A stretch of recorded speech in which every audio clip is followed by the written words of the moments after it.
Welcome to Hurrdat Sports Live. Back to Marchenko, drive, he scores! Kirill Marchenko! A rocket from the top of the zone. The Islanders are stunned. 42 seconds left. Quinn Hughes at the point. Takes it in. Shoots it. Tipped off the first. He scores!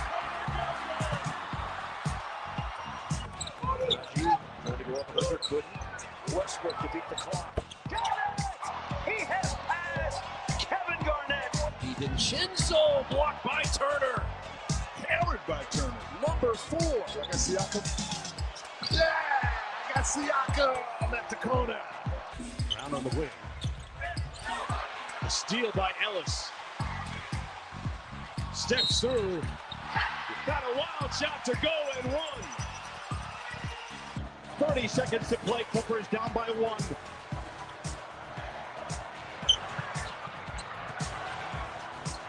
Powell for the lead. Back tap to Leonard. 12 seconds remain. Kawhi. Thunder have it. Here comes White. Pull up 3. Good! Give me the hot sauce. I mean, that's what it's all about. It's seeing how these guys, their belief system grow and develop, and I'm just a part of it. And just doing what I'm supposed to be doing. But what a weekend! What a weekend for Nebraska wrestling. We saw it coming, but you got to go and do it. Good morning. Welcome into Hurrdat Sports Live, presented by Centris Federal Credit Union. That's DB. I'm Ravi. Lulla. What's up, DB? Hi. How we doing? We're good. How are things? Oh, we're out here. I mean, we're out here, right? It's where the magic happens. Might as well. Make it happen, Captain. What else are we going to do, I don't know. Sit and look at one another, I guess. Stare longingly into each other's eyes? I don't know about the whole longingly thing.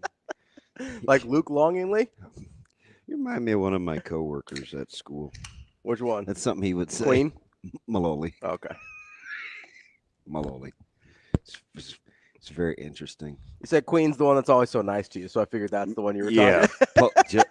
The exact opposite. He is definitely the rattlesnake of the bunch. No. Oh. Seems like a puppy dog. I do. He is a pit viper. What about Pit Bull? Mr. 305 to infinity? No, because the reason why Queen has the viper tendencies is because he'll strike suddenly. Yeah. Pit bulls, I mean, now they can turn, but you typically know it's coming. Yeah, typically. I mean, as the we have a nice array. We have a nice blend of personalities. Yeah, you do seem to have some different ones on there. Yeah.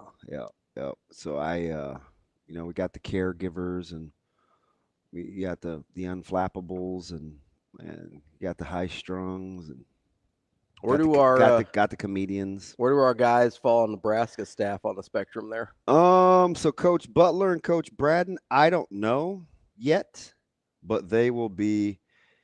So I would say it's early. This is only a year and some change, and I would say Coach Butler is very much a cerebral assassin. He gives me German Shepherd energy. My favorite dog. My absolute favorite dog. Like pretty matter of fact, pretty straight to the point. Yeah. Kind of know what you're getting. Although quietly, much like German Shepherds, extremely loyal. Yeah. And very good in the moment. Yeah, I could see that.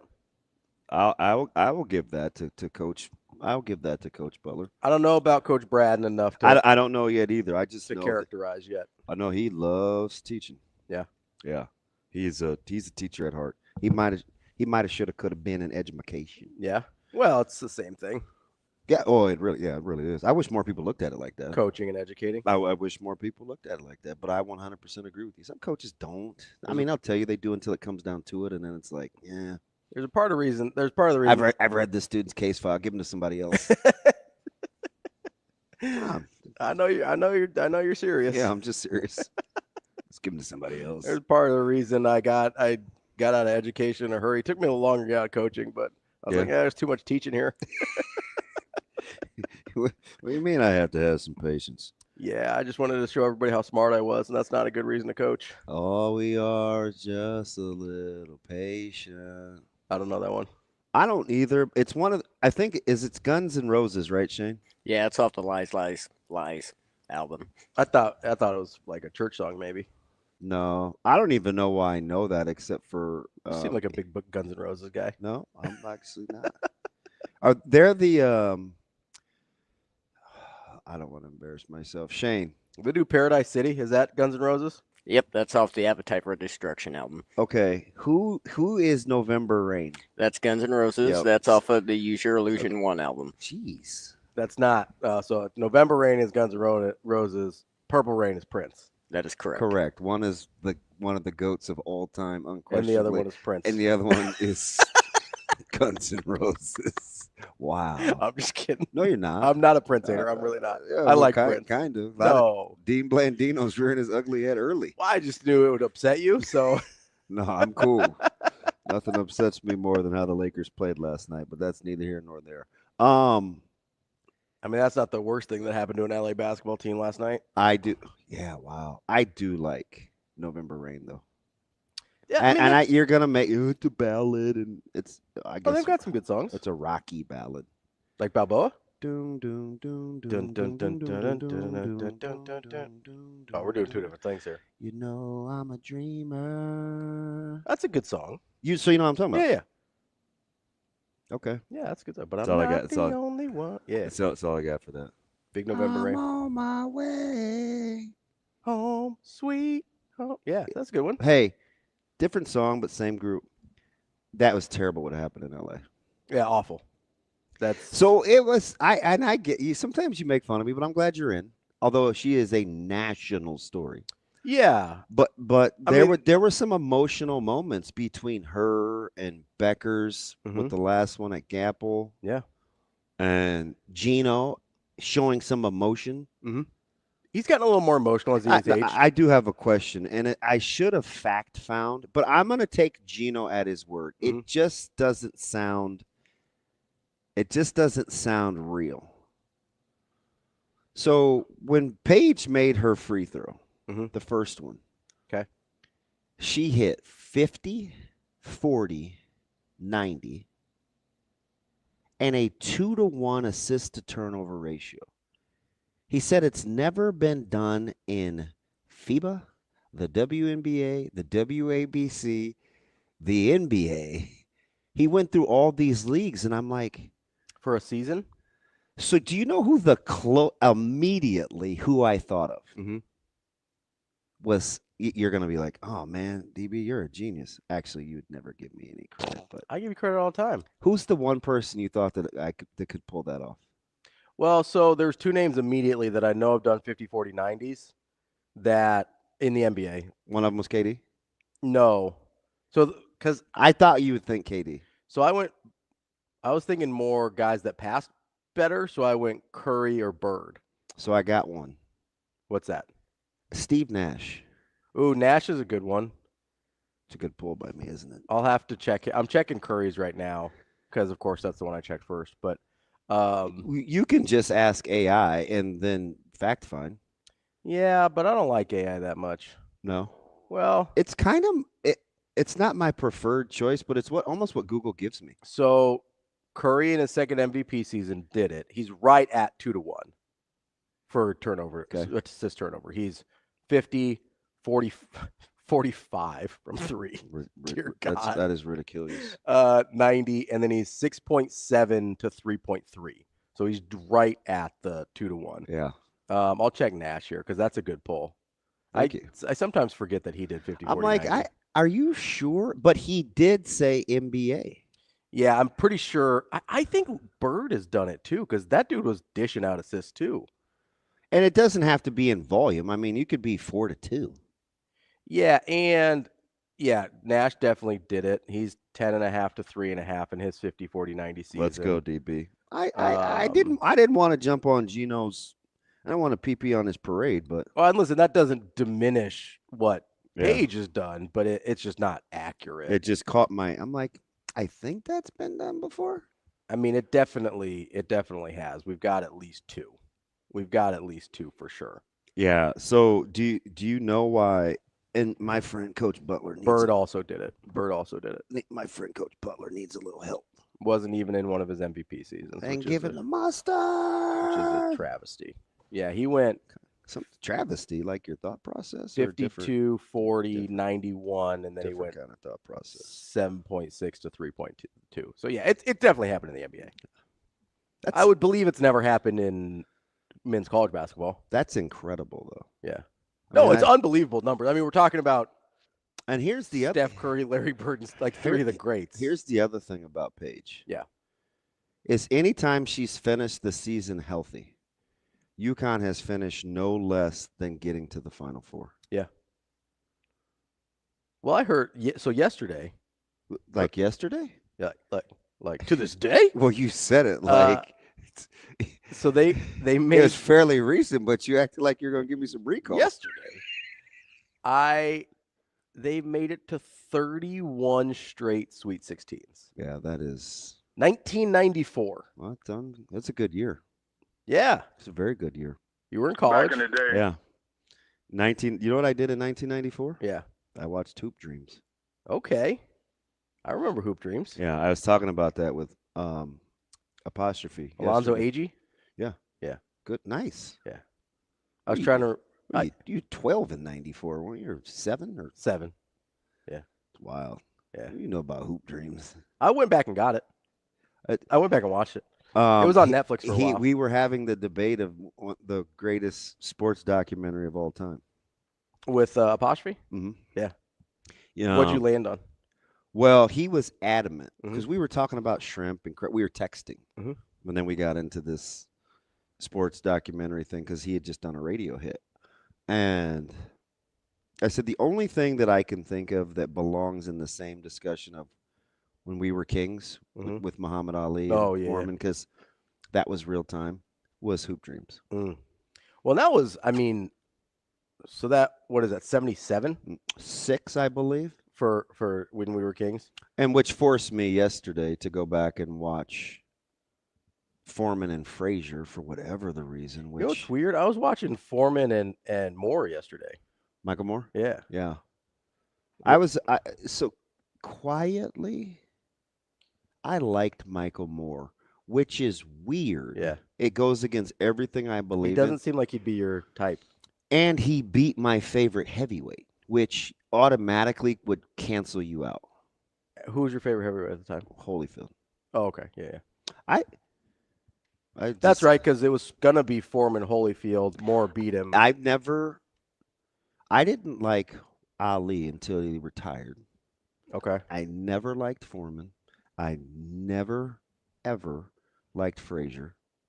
I didn't like Larry Holmes. I didn't like most heavyweights. The one heavyweight that I could remember that I had a weird affinity for when I was a kid was Tim Witherspoon. Why? He boxed more like a small guy than a heavyweight. But I was a big spoon guy. I prefer the little spoon myself, but there's a joke there. I am bad, and they know I was gonna say something about just needing a bed partner that would spoon, but I don't want to offend anybody. Oh, that's right. I said it anyway. Joke Tourette's. It's infectious. It's like an epidemic, but it becomes contagious. No, if you could pull that rap group, that would be incredible. I don't have that in the repertoire. Just four little, 3 consonants, 1 vowel. It starts with a vowel. I got nothing. Shane? If I gave you Eric Sermon. Oh, Eric Sermon, yeah. Who's that? He's one of the OGs. That would be EPMD. Yeah, EPMD. I never would have come up with that. Know anybody to get EPMD and Guns N' Roses in the same 12-minute segment. No. November Rain, baby. Range. Like the driving. Yeah, I need to get on it. I may be playing at a golf event that I did not know about in June. Do you golf much? I'd like to golf more. Yeah. Yeah. I'm gonna get my clubs regrouped. I try sometimes. I don't know how much I like it. For a horrible golfer, I have amazing clubs. Yeah? Yes. I keep trying to get into it. I don't think that's my country club sport. I don't think that's it. You know for what I me. wish I could do? What's that? Just putt and chip. See, that's actually the one thing I'm good at. I'm not gonna say. Well, it's the thing I'm I'm best at. certainly not gonna say Good is aggressive. It's the thing I'm best at in my golf game. For some reason, I have vitamins in my pants pocket. You're just taking random pills from your pocket. No, one of them's turmeric. You want it? Why would I want it? It's good for you. I'm sure I've got plenty of that in my diet already. I thought that wasn't your flavor. It's not really. It's better than curry. Not Wardell. Nobody's better than Wardell. No. So going back to Juju, it's two really, really good sports stories. They still won. Yeah. But man, how would you have liked to have had a ticket on SC? That's you don't feel great this morning. No, it's over. No, you don't feel Which great. is this very morning. unfortunate. And I wonder now what that changes for her trajectory. Yeah, like, do you come back? Like, I always wonder that because She's got to be making more money in college than she will in the WNBA. Although her endorsement deals, she already has. She's got State Farm. She's got. There's a couple of them. Yeah, she's already a monster. I see her on commercials all the time. I don't necessarily pay attention to what the commercials are, but I see her like she's on everything. Yeah. And I do wonder. That's why, like, if I was Jaden Daniels' mom, I would have been cool. Yeah. Although Jaden Daniels' mom looks like she would beat your brains in. Dang, mixing a button up. She just rolling in the tank top looking like pressing. Yeah. Fudge. No, so we sometimes I wish my parents would have intervened about my choices. Yeah. Yeah. You'd be like, nah, we're not doing that. Yeah. Well, and I think they both, if my dad were still alive, he would say he tried a couple times. Yeah. My mom is too kind. Yeah. Although after one, she did hit me with the "I told you so," and I was like, "Wow, sensitive much these days? Guess not." Just gonna go ahead and put that out there. So you want to know kind of a funny story about my mom? So she is a gentle spirit. Yeah, 100%. But she has great discernment. You told me. Yeah, and like I run females by your mom. Now I do. Yeah. Well, now you shouldn't. Well, in between. So she shout out moms adamantly like sat me down before the first marriage and was like, "This is a bad idea. Don't do this." Like, was adamant. Now she was kind and sweet the whole time. Like, she didn't treat anybody any different. But she's like, "This is a bad idea." Just faking. And I was like, "Mom, like it's fine. I got this. Don't worry about it. You don't understand." You know what dads wouldn't do? What's that? Fake. Yeah. My dad's interesting. Like, he's strong-willed, but he's kind of a like live and let live type person. So he'll let you make your own decisions. Shane. James Bond? Live and Let Die. Damn it. Which Guns N' Roses also actually sang, and it was on Use Your Illusion 1. Live and Let Die. That's not the original, though, is That's it? from Shrek. It's not the original, but they re-sing it. Is that the Beatles? Isn't that song in Shrek? Yeah, it's Paul McCartney. Okay. And Wings. Let die. Okay. I just watched that. That's the song that was in Shrek. Probably, yeah. That's Paul McCartney? And Wings, yeah. Who? Paul McCartney and Wings. That was his solo group. Yeah, it was his group after of the Beatles. Over your head. Yeah, baby steps for your boy. We got a little Anglo this morning, and I'm kind of traumatized. Hey, we got EMC, EMRD. Just very, very, very easy. EPMD. EPMD. Yes. We got the ASMR. Yeah, and they have a song that they sing that you need to play and actually exude. What's that? It's called "You Gots to Chill." Well, we all know that's not gonna happen. You're like, yeah, but no. But you know what's funny though? So my mom was like, "Hey, don't do this one," and I did anyway. And it was a bad idea, and it didn't work out. Obviously, Yeah. Never was it "I told you so" person, but I was like, "Hey, you get sign off on the next one." I was like, you get full veto power. If I bring somebody around and you say no, I'm done. Like, I'm just out. And so I I liked Natasha a lot, like pretty fast. And so she met my mom like a week in because I was like, I'm not getting too deep into this deal. Yeah. And have my mom not like her. So I was like, all right, we're going to Chinese lunch with my mom. Let's go. Chinese lunch? Yeah, we used to get Chinese after church every Sunday. So we would go to the Chinese restaurant. And I was like, all right. I was like, here's the deal. I was like, if mom doesn't like you, this is over. Did she like the food? Yeah. Where did you go? So we went to, what's the name of it? It's in Bellevue. It's not funny, but I almost said Little Buddha. There's a Happy Buddha in Bellevue. But there's a Buddha Belly on 132nd, and oh yeah. it's fantastic. It looks like they couldn't pass one single health inspection code, but it is incredible. Oh, Golden Bowl. It was Golden Bowl. It's not the best in Bellevue, but it's 1A. Yeah. Actually, and there's some dishes I would put up against anybody. My favorite back over in the Northwest area. Yeah. Which is the GOAT. Yeah. I don't remember that one. Did you tell me that one? Is that the one with the wings? Correct. Oh, okay. Yeah. I didn't get wings there, so I didn't like it that much. So a lot of people don't, but I'm just telling you, like Korean wings are better than. Yeah, some Chinese places have some really good wings. If you're going to do like fried wings that are breaded, there's Hurrdat Sports Bar and Grill, and then there's Chinese places. Pretty much, yeah. Like now, vastly different kind of breading, but occasionally I like a breaded still wing. Good. If I can't get it smoked. Yeah. I like charred too. Yeah, like a little char buff. Yeah, I just don't like traditional. Drop them in the thing and then regular put them wings. in the little silver bowl and shake them up. Yeah, that's not me because I don't like. I need a little crisp. Yeah, a little crisp. Although you know what my people say? What's that? It's called fried hard. Fried hard. Fried hard. That's why. That's a term that you got to use. I want my catfish. I want it fried hard. I'm not I want ordering my wings fried. I'm not ordering catfish. Me neither. Don't tell Mama Benning, but I'm not ordering catfish. Hard. Oh, she thinks that's such blasphemy. I know you told me she rides for the catfish, man. But she's from the South. Like this that's a lady different could deal. eat fish every day, all day. I like fish. I don't like catfish. She can eat fish for breakfast. Ooh, oh my goodness! You gotta miss me on the fish for breakfast, dude. Put it in foil and eat it the next day. I'm like, yeah, I'm not. Not that my leftover habits are sensational. But you're not doing fish? No, no. I ate some 2-day-old gizzards last week. Yeah. My mom used to love gizzards. I made too many. Yeah. I probably haven't had gizzards since I was a kid. Man, I made a whole pack by myself. Yeah.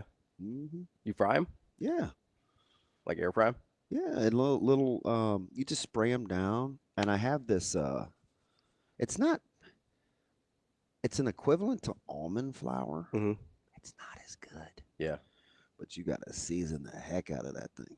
And you get your boil game right. Get them soft. Oh yeah. Oh yeah. I'm telling you. Just quick. Quick. Shake them up. You just put them on there 6-7 minutes. Why is that funny? I don't know. So I washed my face in the morning. I know. Didn't you like hurt your neck one morning? Or what'd you do? Gave myself a nosebleed. Oh yeah. And I got lightheaded. It's fine. Talk about you need to chill. Like, come on, man. Did you see how quick I did? I just can go into. I mean, you got to do everything. Yeah. I know, but just be gentle with yourself, you know. Yeah. Accident. Just you don't gotta hurt yourself. I know it. Did we get the press? Do we get the schedule for talking to the media during spring ball? Yeah. So today's the first day. We'll get Rule and a couple players. Keith sent it out late last week. I should probably read better. So that's all right, It'll today's the first day. They're kind of doing like an every other situation. Yeah. So some days no media availability. Working, I think pro days today, right? Working. Yeah, he had a lot of scouts in yesterday. So I wish lot of scouts in. I wish it was a little later in the afternoon. I'd go down there. Yeah.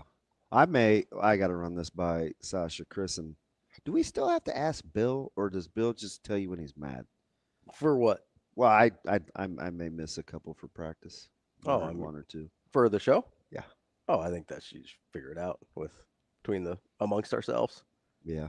Yeah. All right. As long as I know, so I gotta find a fill-in or whatever. I think we're cool. Well, I'm only gonna let you have a couple fill-ins. Who? You can use Anna. Okay. You could use Avery. Okay. You can use Austin. Yep. And that might be it. I got a wild card in there for you. Taylor? Well, actually, we could do what we want to do. Yeah. Is it that kind of wild card? No, he works here. Levante? Kenny. Well, Jacob doesn't love radio. You don't like Sauter.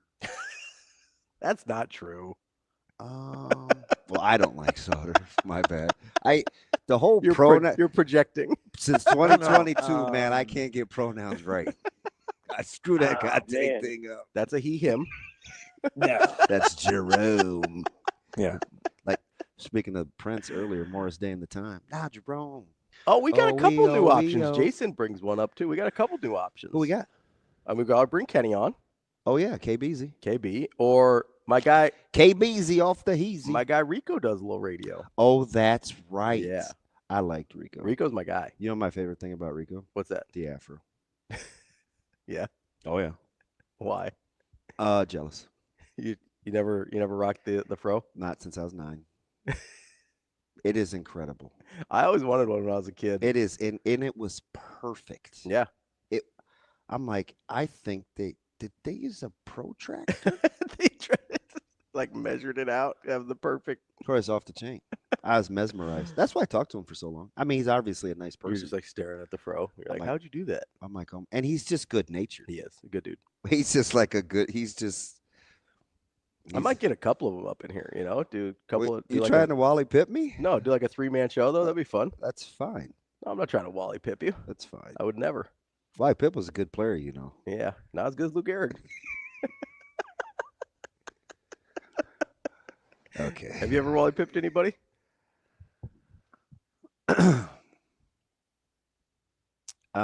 In business or sports? Either. I don't even recognize. Yes. Yeah. Yes. It happens. Yes. You gotta be careful out there. I felt at first I felt bad. Yeah. Yeah, I did.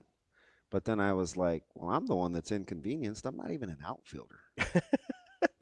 You're like, I don't even want to be out here. And they made me an outfielder. And it worked out okay. Yeah. Do you know, are they Justin asked, Neither position that I was eventually supposed to be good at, yeah.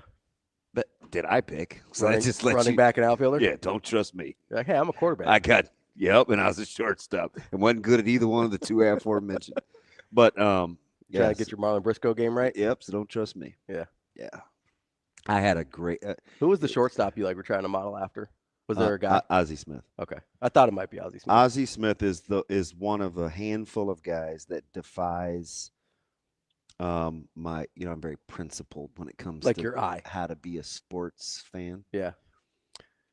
Ozzie Smith is one of the few people that plays for a team that I hate. Cardinals. That was the bane of my existence as a child that I still loved. Yeah. Yeah. I remember when he got traded for a guy by the name of Gary Templeton. From the Padres. Correct. I was weirdly a big Ozzie Smith guy.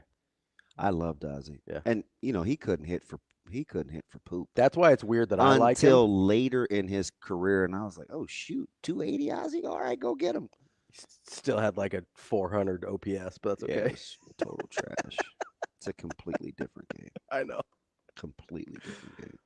No, Ozzie was mesmerizing. Yeah, so that doesn't happen a ton. Yeah. Guys that I So I read this book about Ozzie Smith, and we can get to a break and start up the show. But I read this book about Ozzie Smith growing up and how he used to throw a ball over his house and run and chase it. So I used to try and do that at our house. Like I would throw a tennis ball because if I threw a baseball, my mom would kill me. So I'd throw a tennis ball on top of the house, but I'd try and bounce it on the roof so it gave me more time to get around the house and go around and catch it. I don't. Maybe he lived in one of those little. I would throw balls on our roof. Yeah. All the time, tennis balls, and I would throw them in between where the stairs get to 90 and our front yard. They'd come back to me, and I would. Until my dad lost his mind, I would throw them against the garage. Yeah. I got in trouble throwing against the garage one time. I watched a show. I binged it. There's only 6 episodes, 8 maybe. It's called Presumed Innocent with Jake Gyllenhaal. And he had a son that pitched, and he had a little thing that he put against the garage that was made specifically for throwing things against it. Should have got one of those. Oh, the noise would have been annoying, though. More Hurrdat Sports Live coming up next.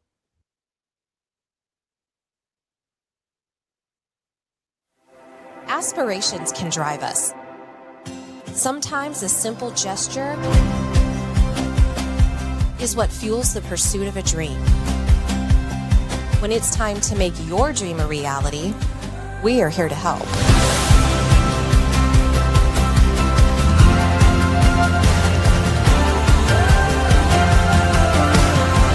Centris Federal Credit Union. We are where you are.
Coach McDermott, what was your message to this team, especially with all the adversity faced throughout the year and ending the season in the second round?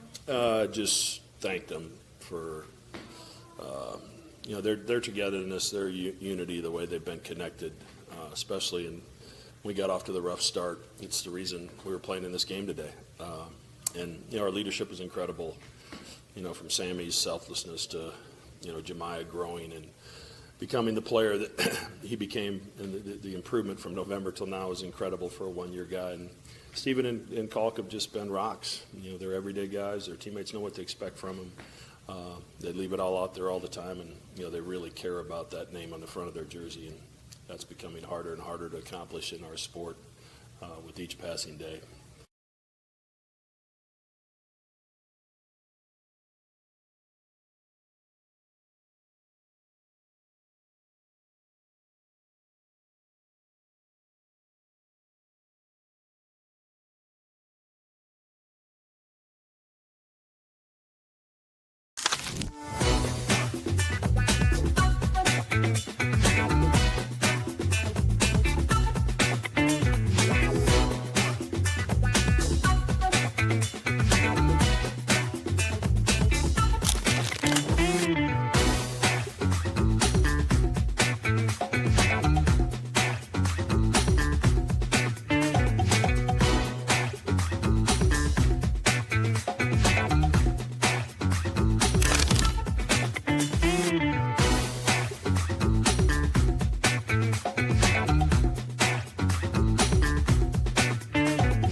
You're listening to Hurrdat Sports Live.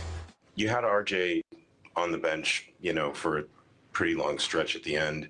Was that just because he just wasn't making them, or was there something more to it?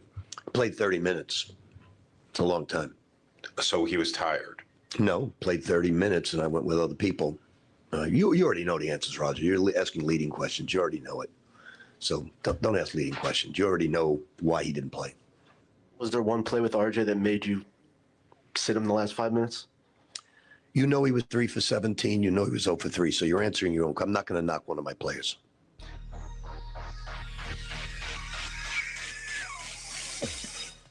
Welcome back, Hurrdat Sports Live. That's DB. I'm Ravi. Lulla. That's it's an interesting clip there, DB. Wonder why you wanted that one to come back.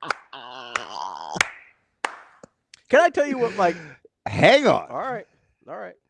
You could have saved yourself a lot of the. Now, it was a fantastic open, and it led to a lot of things for the show yesterday. Mm-hmm.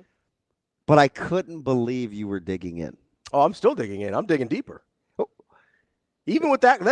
So here's my problem. That was everything in its totality. That's exactly what I said was happening. At the very end, you said, "I'm not gonna roll one of my." Because and basically then, because it wasn't for us. No, but here's my problem, Kendrick. Here's my problem. Is he starts off being disingenuous? No, he wasn't. Yes, he was. Because it has listen, hold on. The reason RJ didn't play last 5 minutes has nothing to do with the fact that he played 30 minutes. Coach Butler, can I get your thoughts? Sure. This is the rebutler to that response right there. This is my rebutler. That's fine. You ready?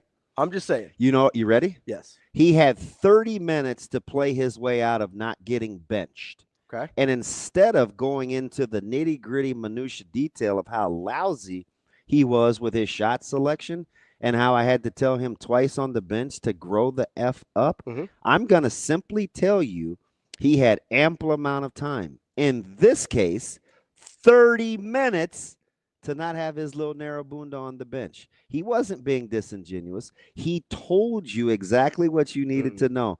He had 30 minutes to play his way out of it. That's not what he was doing. That is what he is That's not doing. what he was doing at first. Shane, are you with me? You're a piece of cheese in this thing for Rick Pitino. because he finally came around. Can you imagine if people just dropped in? I'd be like, what is he talking about? But the piece of cheese thing is going to play for the rest of my life.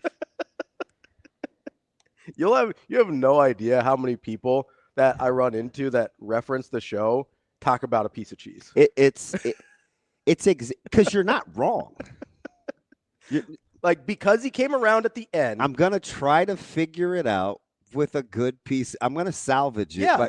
I am. I just am. Listen, there was this one time I got some leftovers that weren't ideal. I'm with Jason. Overruled. I won. No. Go ahead. There was this one time I had some leftovers that weren't ideal, but I was hungry and I didn't have any other options. Yeah. And so I was like, you know what? I'm going to throw some ranch at this situation, see if I can figure it out and make it edible. Yeah. Right? Yeah. That's your piece of cheese. So because it ended up being edible doesn't mean it was good to start. Do you want me to admit something? Because it's kind of who I am. Go ahead. I had to throw out some breakfast sausage. Uh-oh, what happened? Just let it sit too long? Yeah. Yeah, that's rough. I forget about stuff in the fridge sometimes. So sometimes get buried back there, What I should have done was taken it out of its original package and just sealed it the way I wanted to. Yeah. But in a pinch, I kind of like being uncircumcised. I just tied up the end and I put it back in the Ziploc bag. No, I'm circumcised. I'm saying if you're not, it's different. Well, selfish. I don't even recognize what we're doing. I just didn't know we were going to be talking about that this morning. That's totally on me. It's part of the analogy. Okay. Need to clean under there too. I just put it in the Ziploc bag, and then when I knock it off, I want to finish the story. Go ahead. I'll be over here. We will embrace it. So I'm in a pinch. Wrapping it up. Yeah. Yep. Right? Just roll that thing up. Okay, now I lost my focus. Some people don't like it. So anyway, You were talking about sausages. and I love breakfast sausage. I like patties. I'm patties over links, but I'll eat them all, right? Yep. And I crumbled it up because I wanted to make Caleb wanted some burritos. So I'm multitasking because I'm cooking like 3 or 4 different things, and I'm repurposing taco meat because Zoe wants a walking taco. So I'm losing my mind. Yep. Right. I feel like I'm spinning and twirling and keeping things warm in the oven, and on a humbug, I just was like, oh man, this sausage looks fire. Let me just taste the crumble. Not good. I didn't really have anybody to talk to because nobody was in there, but I took a bite and I chewed it and I put just a little spritz of water on it to make sure it was cold, walked over to the trash bin, put my foot on the thing, the lid flipped up, and I went, this hurts. That was it. That was Sunday, fresh off the press. So you know why you're wrong about Rick Pitino? I did not want botulism. Hey, good call. That's good. Or whatever you call it. That's growing. I appreciate that. So you know why you're wrong about Rick Pitino? No, I'm not. Because he came around at the end, which he did, he doesn't mean he was being genuine the whole time. That's my issue here. No, it was about salvaging his player. Play on, player. No.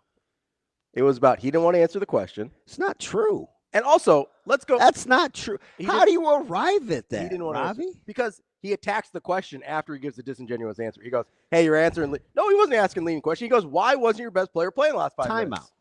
Timeout.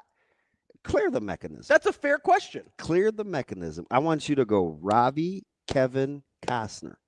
Billy Chappell? Yes. Okay. Clear the mechanism. Clear the Shane, play it again. Clear your mind. Clear your mind. I'm ready to throw a perfect game. Here we go. Yeah, with your noodle arm. It's breaking me off 12-6 curveballs. I said noodle. Shane. You gonna play it again, Shane? Play the goddamn You had clip. RJ on the bench, for a pretty long stretch at the end. Was that just because he just wasn't making them, or was there something more to it? Played 30 minutes. It's a long time. So he was tired. No, played 30 minutes and I went with other people. Stop. You already know the answers, Rob. Stop. How do you arrive at what you just said? Because he doesn't want to answer the question. He gets there sort of eventually, but then he attacks the guy for asking leading questions. No, that's a real question. The Big East Player of the Year did not play the last 5 minutes of the game. It is a fair, and frankly, if nobody asks that question, the media gets killed for not asking real questions. Who the frick am I, Scarlett? What is with frankly? What we doing? Frankly? Frankly? Like if you serious with that? Yes. Frankly? Candidly. Who are you talking to? ODB. Like you had a revelation to yourself as you bristle up in the chair to say some more foolishness. No, see, it's not really a revelation, and sometimes I just get worked up. Frankly. And I just thought of something else good I want to say to you. Exactly. I don't plan this stuff out. Sometimes it comes to me in the moment. He answered the question. No, he didn't. He answered what he wanted to say, which is fine. That's his prerogative. But then don't get mad that he wasn't asking a leading question. He has to ask that question. He knew why he didn't play. He wanted Pitino to say it. Okay. Maybe he knew, but does everybody else know? Yes. You asked me that yesterday. No. Yes. The general public does not necessarily know why RJ Lewis didn't play. Ravi, are you our listeners, our fans, Nebraska fans, I don't mean ours as in like the show, but sometimes it's applicable. So when Rule takes the podium today, okay, somebody inevitably is going to ask him specifically about a player. Yeah, which he's not going to answer. He may round about it. He may say, I'm not going to get into that. Or he'll talk about a dozen players after he's asked about one specific player. You mad at him for that? No. Should he answer the question? Yes. Is he answering the question? Usually, yes. What if he is keeping in-house business in-house? Are you cool with that? Yes. Why? Why for Matthew Rule, but not Rick Pitino? Body of work. Okay, let me ask you another question. I'll hold that thought. Mm-hmm. What if? Okay, I gave you the analogy of Mac at the half against Auburn. Mm-hmm. You wanted him to say that Ashworth and Neal were turning the ball over, but he didn't. Why did you not get mad at that? He said we're turning the ball over too much, or we need to take care of the ball. Whatever. he said. But you went into character. You weren't happy. You're like, no. What he should have said was. I mean, listen. If he wants to be 100% honest, but again, it's a body of work thing. Okay, let me listen. Time out. No, hold on. Let me stay on Mac for a second, because if we're being genuine here, this would not be the first time I haven't been thrilled with the way Mac answers things. All right, but listen. Okay, hold that thought. Right? You like Mac? Yeah, I do like Mac. You make fun of me for loving Mac. People think I don't like Mac because I am sometimes That's critical. That's not true, though. I know how you feel. know how I feel about Mac and the program. 100%. Yeah. Anyway, so what if Coach Rule says, hey, man, hey, Coach, what's Dylan Raiola got to do to get to the next level to make this offense his? Mm-hmm. That was roughly the question, right? Sure. What did Coach Rule say? Said need to get in elite playing shape, needs to make sure that these might be from different press conferences, but if he's out there being at Supernovas games, he needs to be in the building at 8 a.m. the next morning. Was very specific. You got a couple of wide receivers there last year. You need to get them all this year. Yep. We didn't even know how to take that? Yeah. Did we? We were all bent out of shape. Lip turned sideways, shooting us. It's Dylan not working hard. The royal we, yes. Not you and me specifically. The royal we. We didn't like that either. I liked it. So my point is I've given you 3 different examples, and you haven't moved the goalposts, but the criteria was based on your level of objectivity to what you knew pre-existing. Yeah. The body of work matters. Right? A lot. Why even mess with it immediately post-game if you're Rick Pitino? What do you mean? Like, why even go and get it? Yeah. Well, how is that any different? Because he didn't. But he didn't have to, though, and he answered the question. He didn't really, though. Eventually, he got to, hey, I'm not going to roll my player, which is him saying, I'm not going to answer the question. Why do you always need your pound? Because it's in that situation, it's one thing if he just starts off with. He's protecting his player. Okay, but he's not really. Yes, he is. Here's the thing. He gave you 30 minutes. He played 30 minutes. That's a long time. So do you know what he's saying in his head as a coach? I'm telling you. What? I guarantee you, Rick Pitino is saying, when I tell you 30 minutes, he's saying, without saying, did you see how long he played piss poor? Okay. That's what he's saying. Hold that thought, though. Hold that thought. Oh, I'm holding. Let's hold on to it. Royal we here. Hold that thought. There's a reason why we can't handle it when Coach Rule tells us the truth, because we're so used to parsing through crap like that when they're being You coded. think that needs parsing? Yes, because, listen, on the surface, he's not telling. You're like a 30-some ACT. You're not dumb. You don't have to parse through that. Because he's not telling you the truth up front. He's like, hey, I'm going to kind of code this. Listen, if he just wants to say, hey, I handled that with RJ. We get mad at Dion for telling the truth. I remember you had a heck of a. It was actually a good one. You had a diatribe on Kirby Smart for taking the podium on dealing with Georgia's players' infractions and how he runs the program, and he was being honest, but you didn't like the response. So it's like how we're processing the information. I feel like we're choosing. Why can't you just be like, hey, you know what? Is that correct grammar? Why can't you just be like, why can't you just whatever? Okay. Why can't you just acquiesce and be like, hey? Because I expect better out of the leader. No way. He didn't roll him, man. That's pretty good. That was a pretty good answer. No, if you're not going to roll him, just say, hey, I spoke with RJ about that. He knows why he didn't play. I'm not going to throw one of my guys under the bus. So what's the difference between what you're going to hear from Coach Rule? Here's my problem with Pitino, right? He thought he could get away. No, he didn't. No, yes, he did. He thought he could get away with just Shane, put that back up in bold, please, because I can't read it without it. Without doing with just doing a little misdirection. T-Mac. And then blaming it on the media for asking a leading question. He's not blaming the media, really. He did. He goes, hey, you're asking leading questions. Because he was. No, he was asking the question that had to be asked. No. That question has to be asked. Okay. I'm okay with that part. That question has to be asked. I'm okay. But that's not. So don't slap the guy's hand for asking the question that has to be asked. Here's where he got in trouble. Where? The whole tired thing. It was fine. It was fine. He took it the same way I took it. No, honestly, my initial. This is a church chat moment, and I don't want to say, isn't that special? Why aren't you special? Isn't that special? Why are you acting like you don't understand? Because in the moment when I hear that real time, I don't think, oh, he had 30 minutes to stop playing like crap. What I heard when he says that real time, this is my honest reaction real time, is he's trying to tell me, oh, he played enough. He did. He is telling you that. But not because, like. Does it matter? The tired question? It doesn't matter. No, it matters with the follow-up. Take it a certain way. The tired question is a logical follow-up. Do you think? No, he didn't insinuate that he was tired. He said that's a lot of time.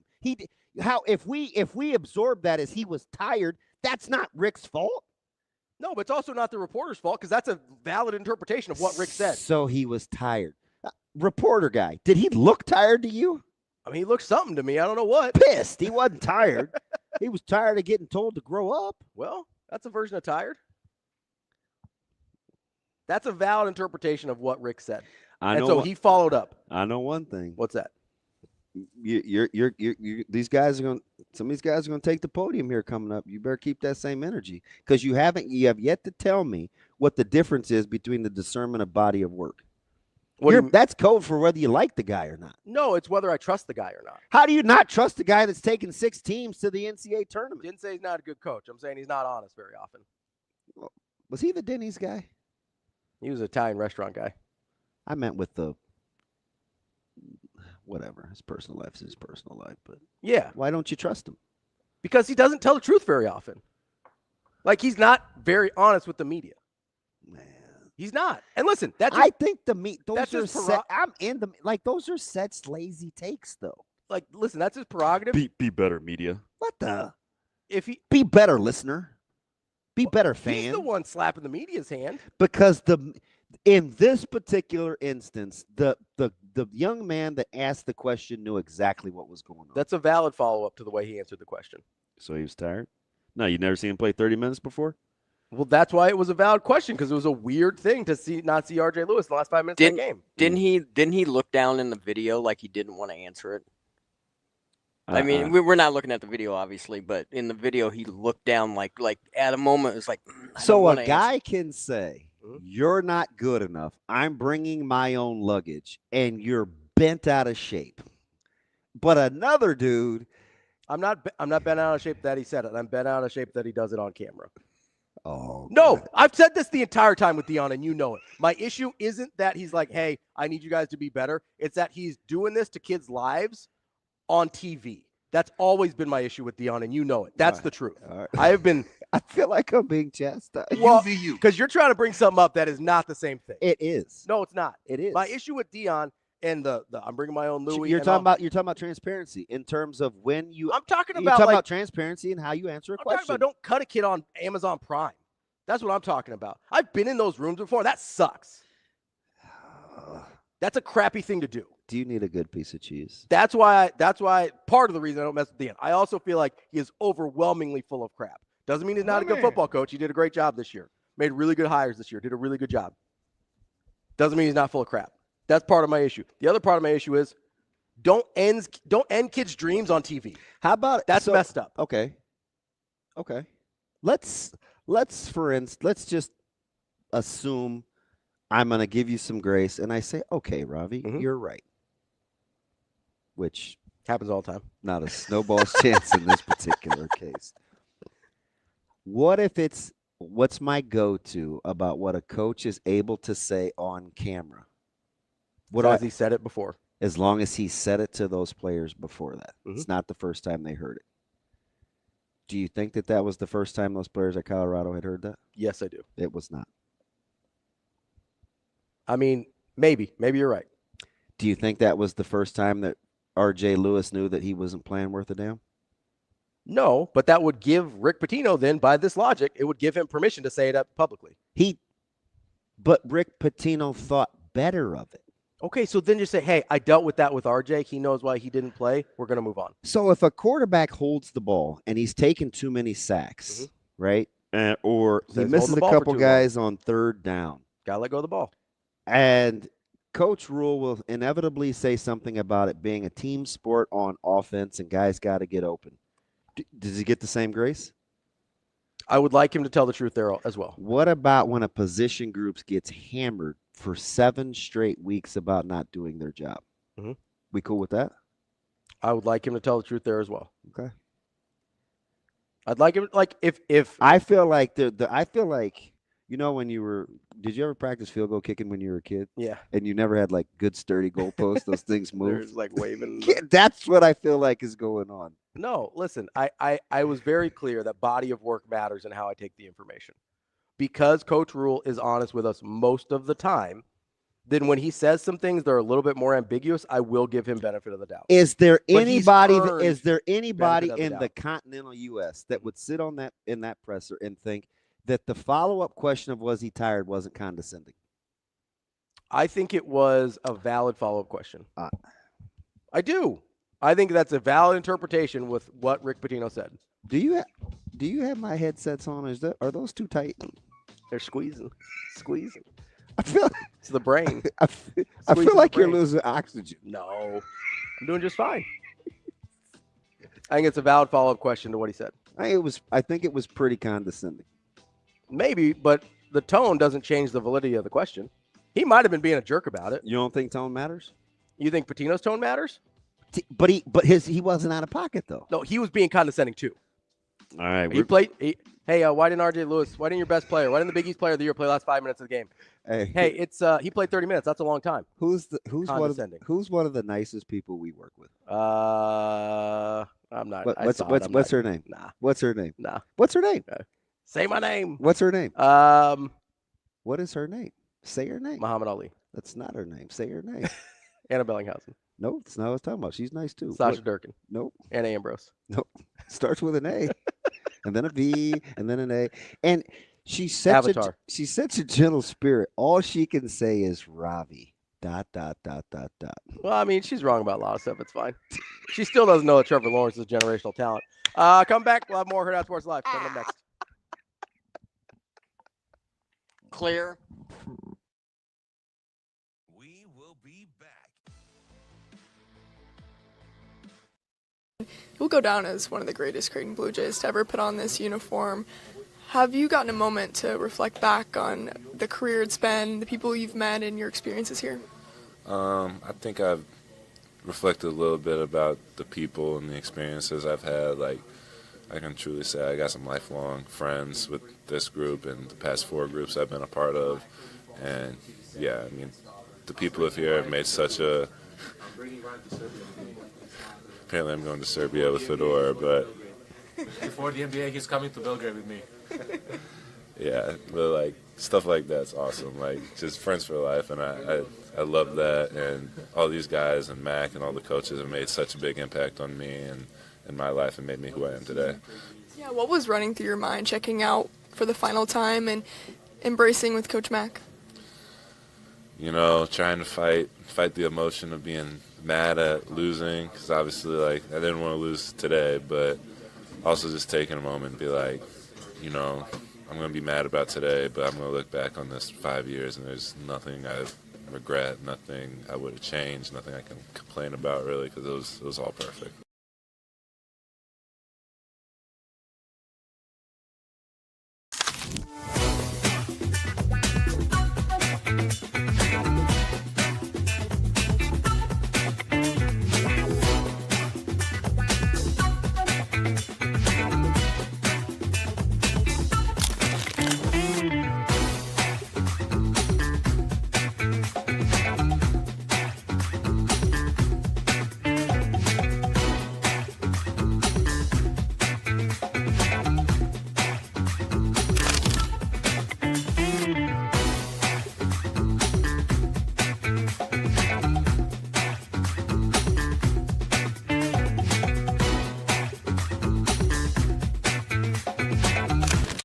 We've got some exciting news here to elevate your March to the next level. Introducing Menu Madness here at Hurrdat Sports Bar.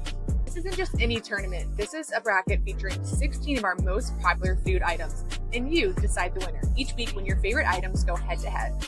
And here's the best part. When you vote, you're automatically signed up for our free loyalty program. So what are you waiting for? Head over to Hurrdat Sports Bar to watch your favorite team, the biggest games, and get those votes in for your favorite menu item today.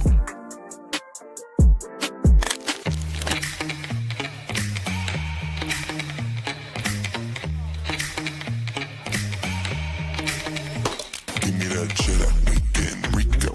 Big money rolls like burritos. Give me that hot sauce, no pico. Give me that.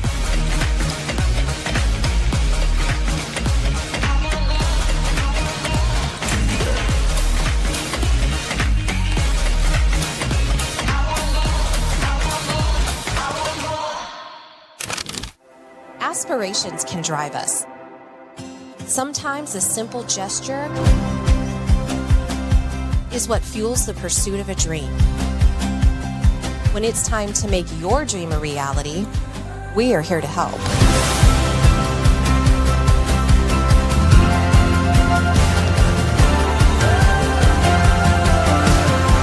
Centris Federal Credit Union. We are where you are.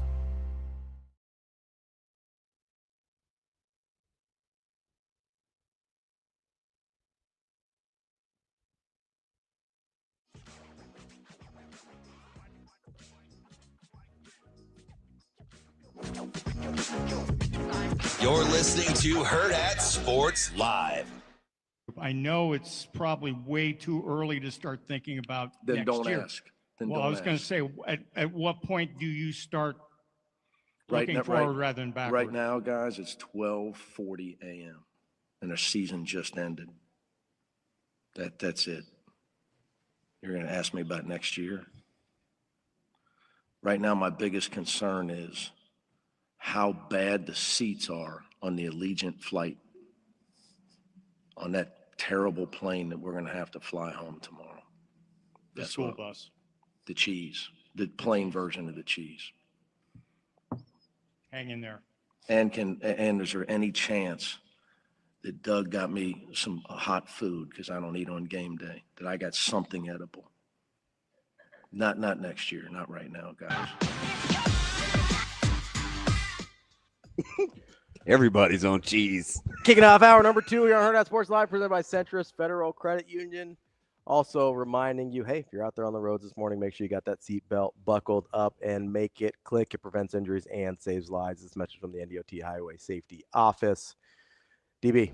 Yeah. It's my guy, Mick Cronin, just telling the truth. I think everybody's on the cheese thing now. I think we started it. People must listen. It was a great analogy. I mean, it's pretty accurate. I can save an average turkey sandwich with some good cheese. Yeah. But the problem is you're going to try and save a rotten turkey sandwich with the same good piece of cheese.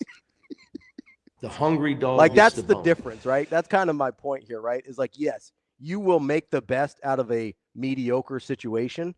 I don't want no mediocre. Right? Who sang that song? Don't know. T.I. Guns N' Roses. Good teeth. Which is weird to say about a Prince. man, but he does have nice teeth. Got those veneers? I don't know. Don't know if they're real or not. I never asked him. Usually you could tell, like they're like bright white, We don't hang out. blinding as the sun. Blinded completely by the delusional. white. The what? I need to grow up. That's how both of us ended up with 2 marriages. In the words of Marcellus Wiley, speak for yourself. Do you like my dialect? Yeah, that was good. I don't know who that was. How's it okay when you go into character? I'm and I black. can't. Oh, okay. It's not character. So I can like pretend to be Apu and it's cool, but I can't. that's correct. That's correct. That is correct. Oh, I have exercised the demons. I can't believe you made like I'm off. If anything happens the rest of the show, Yeah. and I appear to be just like Billy Madison and incoherent and nothing else makes sense, I'm floored at your bobbing and weaving. I felt like I was watching Rumble in the Jungle. It was very good with your rope-a-dope. Like prime Prime Ali. Just wait. We're not going to be fighting on our group text. My man. Well, tell somebody to knock it off. We should call in and just give it to you. Here's the problem. Like, people expect me to be the bigger person. That's never going to happen. You can't just like light something on fire and be like, don't worry, Ravi will put it out. No, he won't. Ravi is dumping gasoline, kerosene, whatever, kindling, whatever I can find. People, that's why I tell people, I know exactly what I'm dealing with, so it's fine. I am not offended. You'll say some crazy, it's fine, because it's authentic. It's also funny because they think you're the one that has to be kept on the rails. How many people talk to you be like, oh, DB without a clock? I was like, they don't know about me. DB keeps this thing in check half the time. That's true. No, that's accurate. Unless I'm talking about twist ties. Yeah, we gotta keep on pressing. I am funny. That's for sure. How about the Allegiant Airlines just blasphemy? So you like that? You rode with that guy. You like that? That's how you wanted him to. You wanted Patino to Cronin that presser? Listen, they're different personalities, obviously. I didn't have an issue with him being like, hey, like, I'm not talking about that right now. That was honest. He was just like, I'm not talking about it right now. Now he was trying to be a little funny while he was doing it, but he didn't miss. You thought that was his attempt at humor? I mean, it was kind of funny. I don't know if he was trying to be funny, but unintentionally, I thought it was pretty amusing. But my deal there is he wasn't trying to misdirect you. He was just like, I'm not talking about next season right now. That's the truth. And that's all I needed. That's all I needed Rick Pitino to say. Be like, hey, now's not the time. I talked to RJ in game. It's fresh. I don't want to do this right now. That's all he had to say. But instead, and David brings up a good point. He's got a lot of DJ. Yeah, he's got a lot of experience doing this because he's been doing what we do for a long time, except for with more serious stuff a lot of times. He goes, I interviewed politicians and coaches who couldn't tell the truth if their life depended on it. And they would try and make me out as the bad guy for pressing for the truth. Yeah, but you're not going to put any of the onus on the question asker? I thought the questions were legitimate. The first one is certainly legitimate, right? The first one's a legitimate question. He has to ask that question, right? Smoke crack, don't you? Boys in the Hood? No. Menace to society. What does bolstered mean? Samuel L. Jackson. Wow. I may not get it back. Who do we have today, I can't even get my list together for spring ball. He had to ask the first question, right? That's a question he has to ask. Someone has to ask that question about RJ Lewis, right? Understood. 100%, right? Yeah. So your question is your issue is the tone of the follow-up. I have several issues. Number one, I don't want to rehash this. Okay. But first and foremost, you're dead set on telling me that when Pitino says he plays 30 minutes, that he's evading the question. I'm simply telling you, if we're going to start this thing off right in the presser, what he's saying without rolling RJ Lewis is he played 30 minutes. That's a long time. He was playing like horse manure. That was enough. That's what he's telling you. You just don't like the fact, or not buying, or I don't buy it. I don't think buy it was good enough, or whatever. I just don't buy it. I don't buy that's what he was trying to say. Well, because he wanted to move on. But I feel like I'm validated at the very end when he says, listen, man, knock it off. Like, I'm not throwing my guy under the bus. So why not just start there? Why not just start there? That's my issue. Because that's why I feel like he's evading, because he ends up telling the truth at the very end. Because what happens is in this business, and you've coached, and sometimes people will question your judgment. At some point, you're just over it. And you don't want to say, I know more than you, so don't ask me that. So you do the best you can in the moment. So listen, that's fair. That's a fair point. I appreciate that. Thank you. You know, I'm reasonable sometimes. Thank you, Robbie's son. Not a lot. I don't know. I don't know. It was a made up person. Different part of the continent. No ethnicity, nothing. Different part of the continent. Not going to paint me. Well, yeah, it's not. People don't allow that anymore. Damn.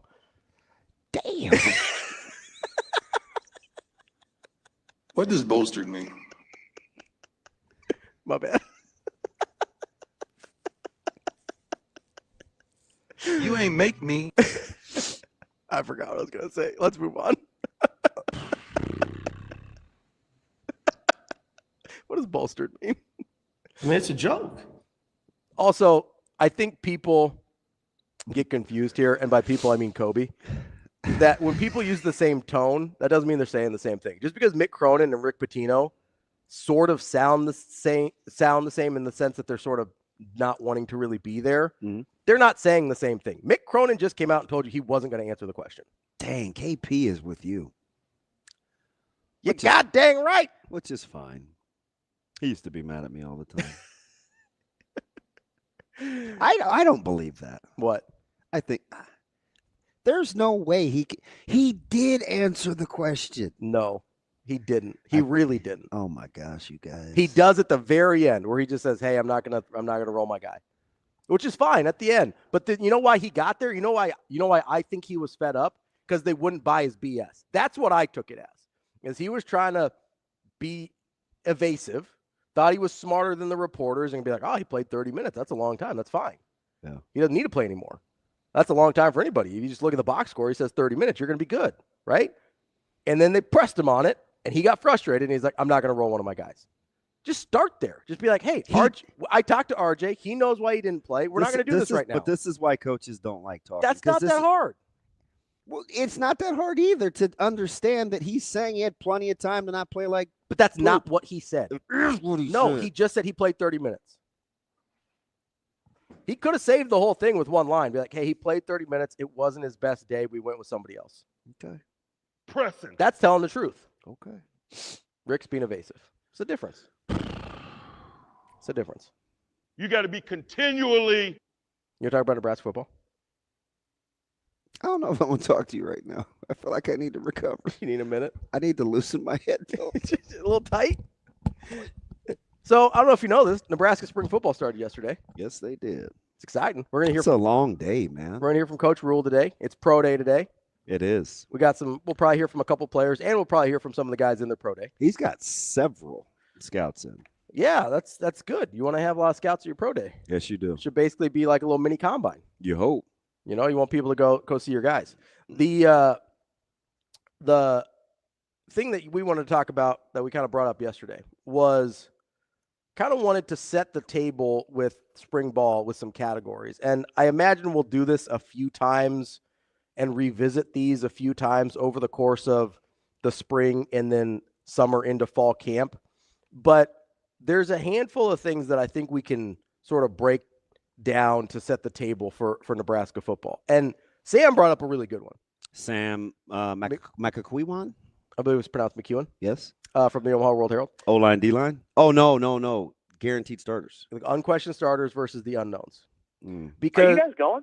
I don't know, Sam. I do think there's a handful of – I think there's way more unknown starters than maybe we realize. So real quick, we'll go through the guaranteed starts guy. Obviously, Raiola at quarterback. No-brainer. Spindler's going to start at left guard probably. Can I read this real quick? Yeah, go ahead. Steven's usually a voice of reason. Let me see what he said because he called me by name, so it got my attention. Damon? Something my mom would say. Those of us not in the thick of it don't know where that tipping point is. He is your best player. If you don't tell me that through you're not letting him play out of a slump, I don't know that. But okay. This is kind of your defense yesterday. Mm-hmm. You said it's one of them, yeah. You said, do people know this? In real time, the part with RJ on the bench and everything there. Steven, all I'm gonna say is the asker of the question and the guy that's doing the talking are well aware of the information, as was everybody that's in that room. He's not speaking to you. And he's not speaking to me. So he doesn't owe us that context in terms of giving the answer. Not in that moment. We just have to be operating not in the know. So it happens all the time. So let me ask you something then. Okay. So I think, for one, that the media members have an obligation to ask questions on behalf of the general public because they have access that the general public does not. Is that fair? One more time, because I got to prepare myself for the wiggle. Okay. I think that it's part of the media's obligation to ask questions on behalf of the general public.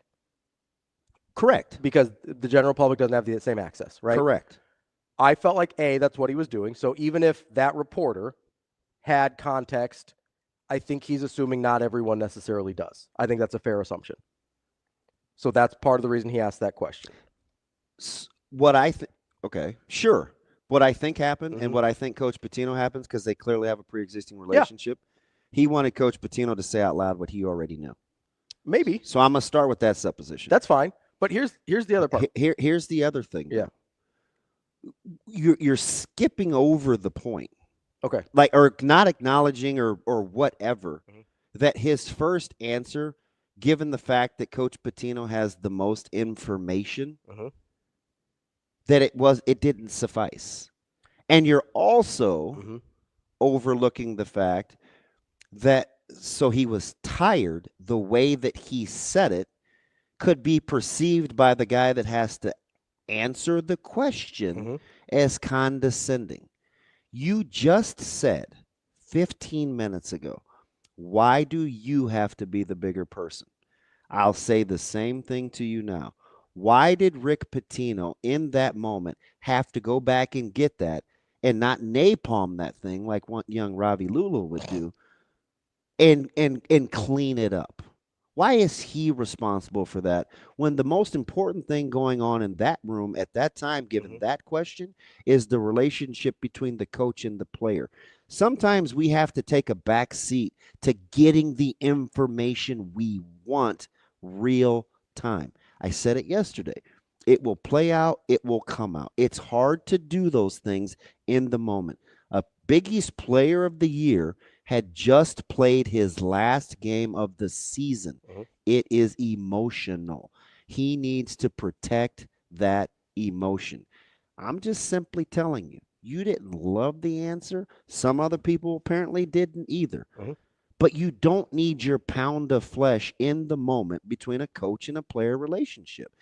And given the fact that Pitino has the most information and he is being asked the question, I feel it's a little disingenuous to say that when he first said he played 30 minutes, that's a long time, that you perceive it as something other than he had plenty of time to play. It could have simply just been that. Even if you don't get into the style of play, playing 3/4 of a game is a long time. But we're reading into what we want it to mean to validate how we feel. We're doing too much. I'm reading into the context of the 30 minutes. If he plays 30 minutes and that includes 4 of the last 5, we're having a different conversation here, right? Like if he plays 30 minutes, but he plays the last 5 as part of those 30, this is a different conversation. I'm trying to be mature, but I'll simply just say duh, because if he's playing the last handful of minutes, you don't get the question. Right, but that's what I mean. That's why saying, hey, he played 30 minutes, that's a long time, is disingenuous, because it's ignoring the context of which 30 minutes he played. You're ignoring the context in which he answered the question, though. He had plenty of time to play his way out of it. So you're reading into I'm not reading into it. I'm telling you why he answered it the way he did. You're reading into the answer the same way I am. We're just getting 2 different results. You're reading into more than what he said. Let me ask you something. As am I. What if he just would have said he played 30 minutes? Yeah, I would take it about the same way. Why do you think he said that's a long time? Because he wanted to make it seem like he didn't need to play anymore. That's exactly why. Do you know why he felt like he didn't need to play anymore? Because he had seen enough. You said something else there, that Rick Pitino has the most information in that situation, right? Fair or foul? I think that's reading one interpretation of it. I do. The other interpretation could be he's trying to say, hey, he only ever plays about 30 minutes. And he's trying to ignore the context of which the 30 minutes happened. Or he's trying to get you to ignore the context. Are you ignoring the fact that he didn't play the last 5 minutes? No. Then you don't have to read into too much. So here's my question. If Rick Pitino has the most information in that situation, right? Of what happened. Yeah. So isn't part of the reporter's job to try and get some of that information from Rick Pitino? And part of Coach Pitino's job is not to roll his guy. Okay, that's fine. That's fine. Like they gotta. I know, I understand that. But here's the other thing. So there's a couple things at play here. A, It's the reporter's job to try and get the information that from the person who has the most information, right? So that's what he's trying to do. That's how I interpreted what he was trying to do. Rick Pitino didn't seem to love how that was going. Thomas, I get it. I don't care about it anymore either, but going forward, when we hear press conferences, it's going to come up, Mr. Fry. The other part, I get you don't care, and it's cool for you letting me know, but you could have kept that to yourself. The other part is, I'm not watching that game. Who's watching that? All right, man, don't watch it. The other part of this is, there'll be 12,000 other people streaming, Thomas. We'll be good. The other part of this is, if we're not going, like, if that information isn't for the general public, then, like, let's just not do the press conferences at all. You do realize, though, you're going to have to keep the same energy. I want you to be consistent now. Okay. But again, it'll start again tomorrow morning. What's the other thing that I brought up here? Context matters. Context and body of work matters. Sasha texts us and says, hey, it sounds a lot like if you like a guy, it's cool. If you don't like a guy, he needs to be transparent and honest. I would kind of agree. Okay, but here's the difference. He gave me a heart. Love you too, buddy. Let's say. I don't know. Do I love? Yeah, Thomas, I may like you. I don't know. You seem like a okay guy. I tell you the truth pretty much all the time, right? Oh, I thought that was rhetorical. No. Yeah, 100%. Yeah. Okay, yeah. so I'm very honest with you. Yeah. Let's say there's another person in your life who's not very honest with you, right? Yeah. If I tell you something and that person tells you something, you receive that information differently, correct? Short answer is yes. Like Right. if we're at court of law, I'd say yes. But I would look at the judge and, because what the lawyer would say is no further questions. And I would say, hey, can I ask something else? And they would say, you may step down. I still would listen to what they said. Right. That's fine.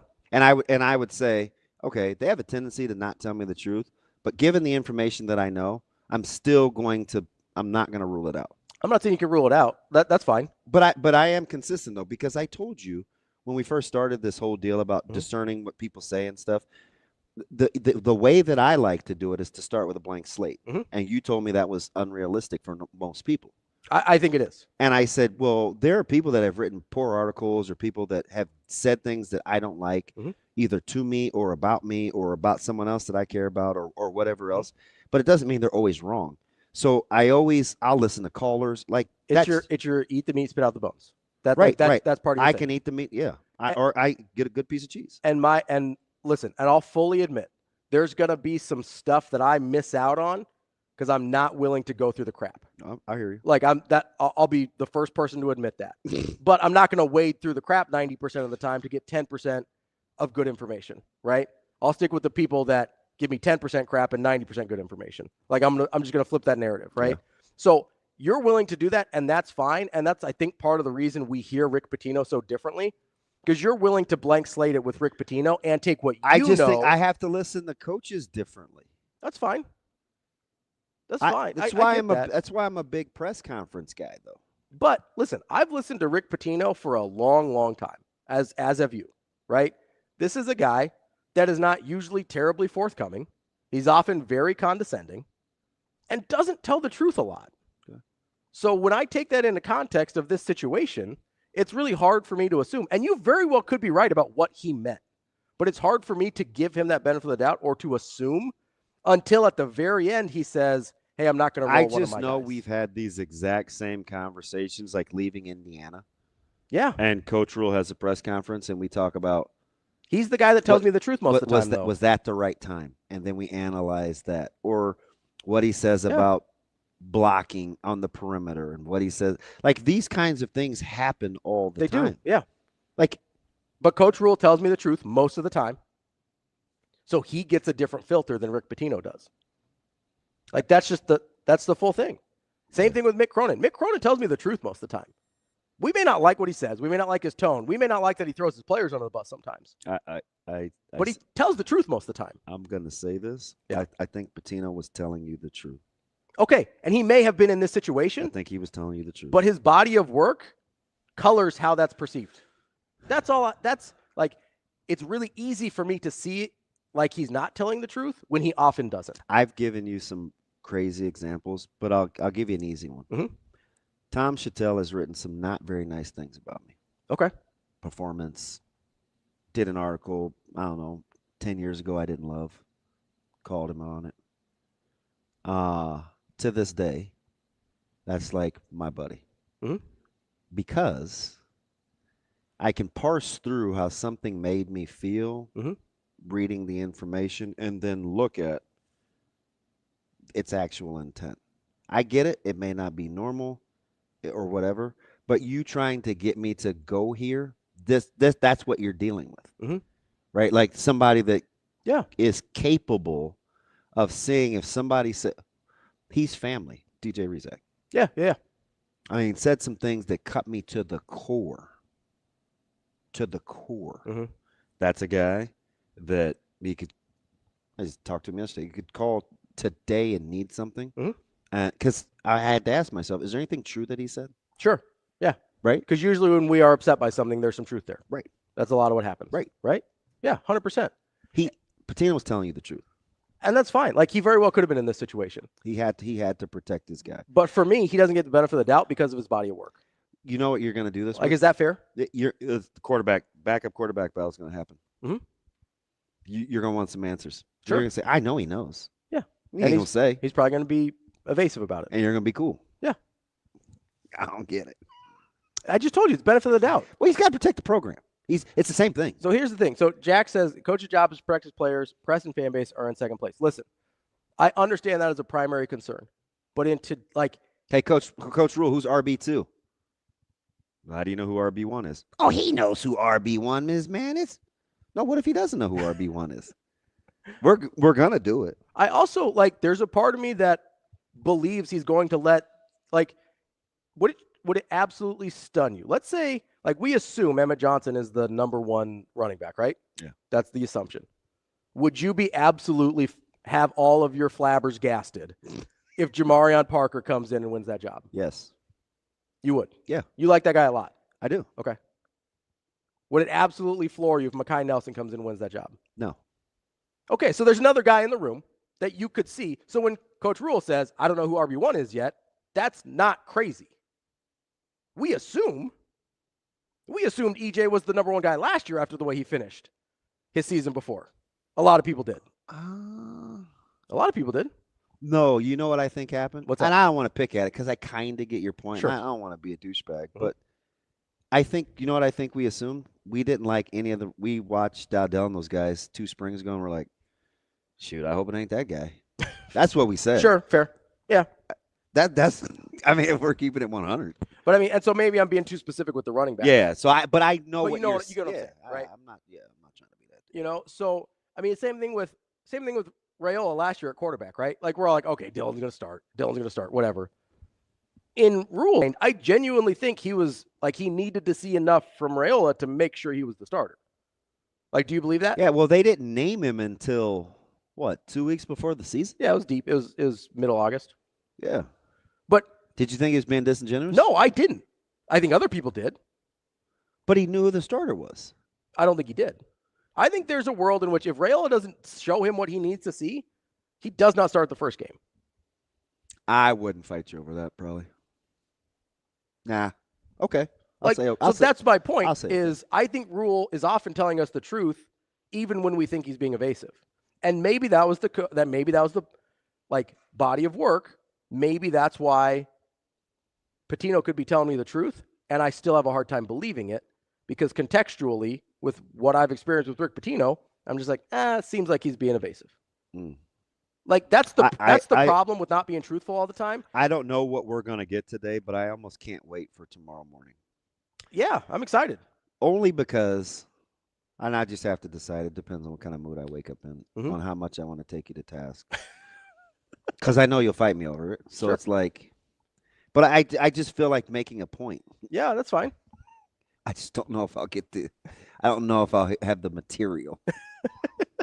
No, because he may keep it basic. Like I saw, we saw the call your guy, tell him to give some ammo. The kind of what like former players have to do to go to practice. Bro, it's extensive. Yeah, like it is extensive, and you can just tell. To Sam's point yesterday, that these guys are about football, and it will be very, very important to get better on the football field. This isn't about anything else than what he's been telling us about protecting the program and having Nebraska be viewed in the next light. So I think that's part of it too for me, because when Rule talks about certain things and then he doesn't tell us other things, he's given us the framework for what he cares about most is protecting the program, representing the program well. He's told me how much he believes in, like, maybe it's because I view Pitino as a mercenary. Because he kind of is, right? Pitino's a gun for hire. Like, he's not, you don't coach at both Kentucky and Louisville if you're loyal to the soil, right? Like, that's not a thing that happens. That's a dude that he's a basketball coach, and that's fine, right? I don't have a problem with that, but it doesn't give me a lot of room to be like, oh, he's got a bigger picture here, and maybe the bigger picture is just his relationship with R.J. Lewis. That's fine. I'll hear that. But Caden brings up a good point, too. A lot of our difference here is I'm viewing this through the lens of a fan as a consumer of the sport, and you're viewing it through a coach lens, right? That's a lot of the difference we're seeing here. Is you're like, okay, if I'm in that position as a coach and I had this situation with my player, how would I answer that question? But I take it one step further. Sometimes I'll play all the roles. Sure. Right? I think your default is coach, though. Because I've been in all. I think that's how it comes off. Maybe. I think my default is player. Okay. And I think it's certainly not fan. Fan is last. I don't even know what that. I don't really like anything enough. And that's the huge difference here is my default is fan. Most of my consumption of sports or in my experience in sports, even though I coached, even though I played at very low levels. You know what I mean? I would probably go player 1, coach 1A, dad 2. And then fan is way in the back if it's even on the list. If it's even on the list. It's not. Right? Not. So that's a lot of where this. That's why I couldn't get over the Colorado. That's why I couldn't get over the spring game. I still don't want the waiver passed for Colorado. Yeah. And I do. I think it's great. It's like. But that's a fan thing, right? Like, that's good product. Yeah, and immediately I think logistics and what I want to do that. Yeah. No, I get it. I do. But that's a lot of where the friction is here. And Caden's the one that brought that up on the stream, is my default filter is fan. Even though I've coached, even though I've played, and playing at different levels does matter too. Like, you play low-level Christian college basketball, that's different than playing Division I football. Like, your experiences are just different. Coaching NAIA basketball versus coaching high-level high school football, like, those are just different experiences. And so that is a lot of where our filters change, right? You also approach it as, you probably put educator before. It's probably like player, coach, educator, or dad, educator. Like, there's a lot of filters you go through before you even get to the neighborhood of how I want to feel. Yes. Yeah. Right. And I think my main filter, because I grew up just loving sports, right? And I probably knew deep down all along I wasn't going to be a profession for me. How do you know when you want to give grace, though, for like these press conferences? Because you know things that other people don't know sometimes. Sometimes. And you'll hear people take the podium. It does make it harder when I do know more. It does. Like, it just does. Okay. Like, there's been, before, I was more plugged in with Creighton basketball than I was with Nebraska football. I just knew different people, right? That made it harder when certain things were happening with Creighton basketball, right? And I'd be like, that's, like, if we want to get real here, that was part of my issue with the way Coach Matt communicates sometimes. Is I'm like, okay, I get he's protecting the program. I get he's trying to do what's best for the players. I don't always feel like I don't think he's dishonest very often, but I think he's evasive sometimes. And I don't love that, right? Even though I love Coach Mack, I think he's one of the best coaches in the country. And I love Creighton basketball as much as anybody in this media does. Like, certainly enough to fight over text. Yeah. With friends. 100%. Like, I love Creighton basketball. Yeah. And so, but there's been times where I know something and it makes me angry that I feel like Mac's being evasive about stuff, even if I know it's probably for the best for his program. But as a fan and as somebody who knows that he's not being 100% honest, that's really frustrating for me. And maybe it's just a weird personal thing where if I know for a fact somebody's not being honest, it'll eat at me more than just about anything. And like maybe that's just a me problem. Like I'm willing to eat that.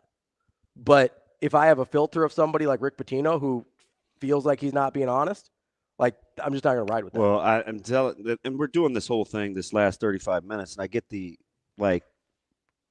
it's a bigger conversation than Rick Pitino. Yeah, because what I think is going to happen all spring and into the fall is this is just preparation. I don't think we're going to get a lot from Coach Rule this fall. I'm telling you, this is about football. Yeah. I don't think we're going to get a lot. This isn't culture. This isn't anything other than we have a good roster. I like our roster. We can still develop. I think we're going to be competitive in practice. I've got a lot of new staff.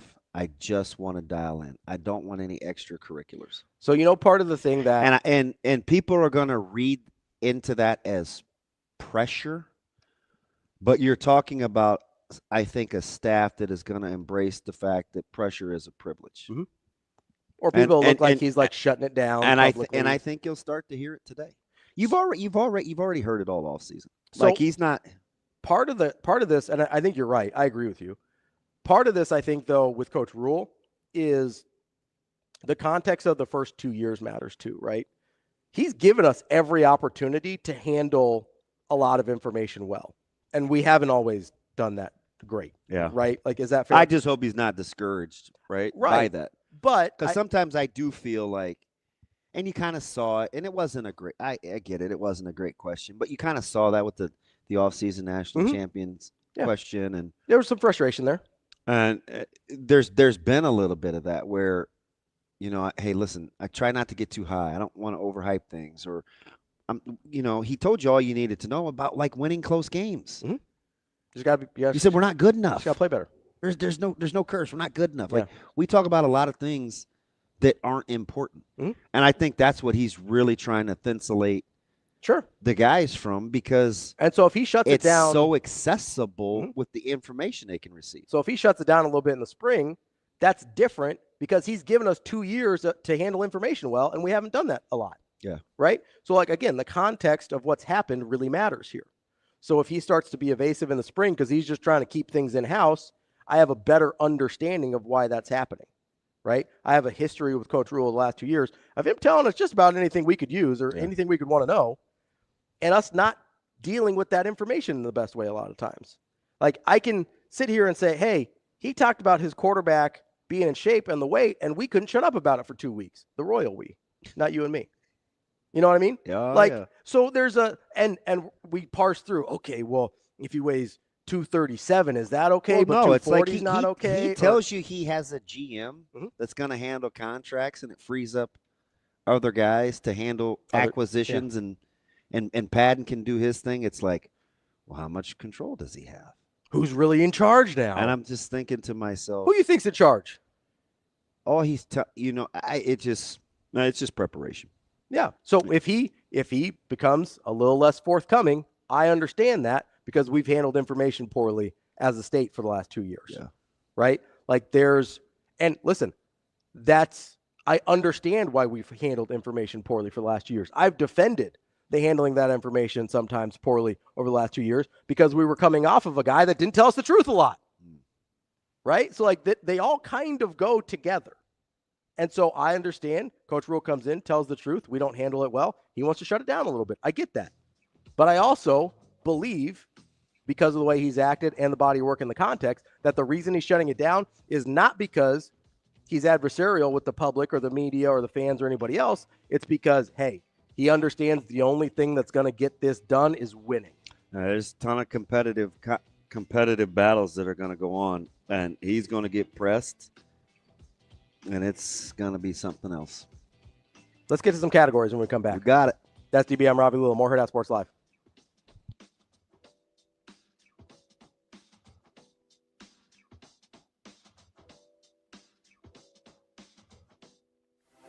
Aspirations can drive us.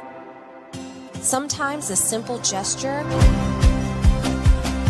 is what fuels the pursuit of a dream. When it's time to make your dream a reality, we are here to help.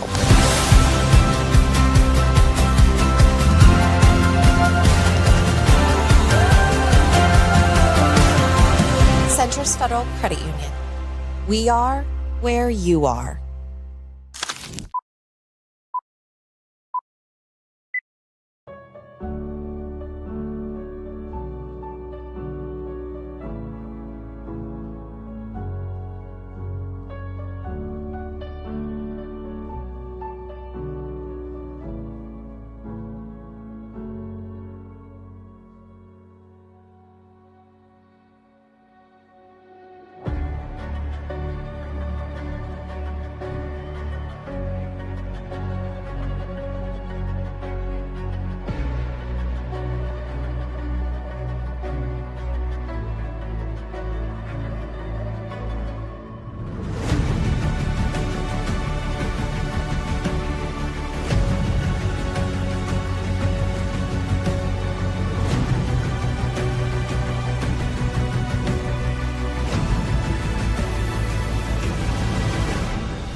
Coach McDermott, what was your message to this team, especially with all the adversity faced throughout the year and ending the season in the second round?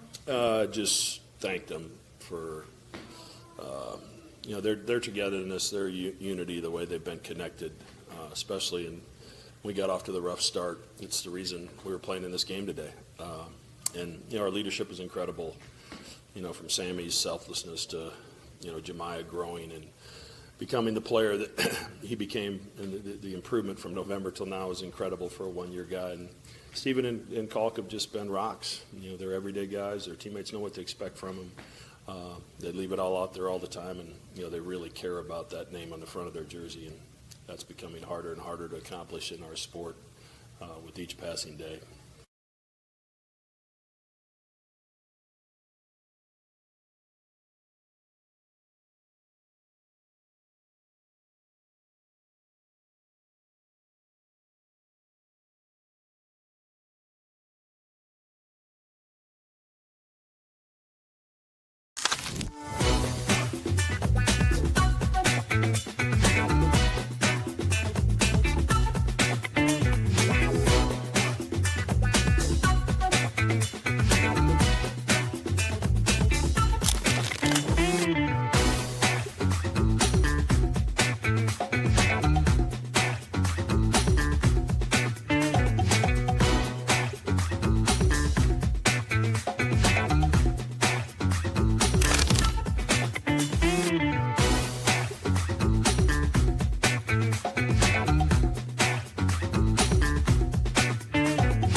You're listening to Hurrdat Sports Live.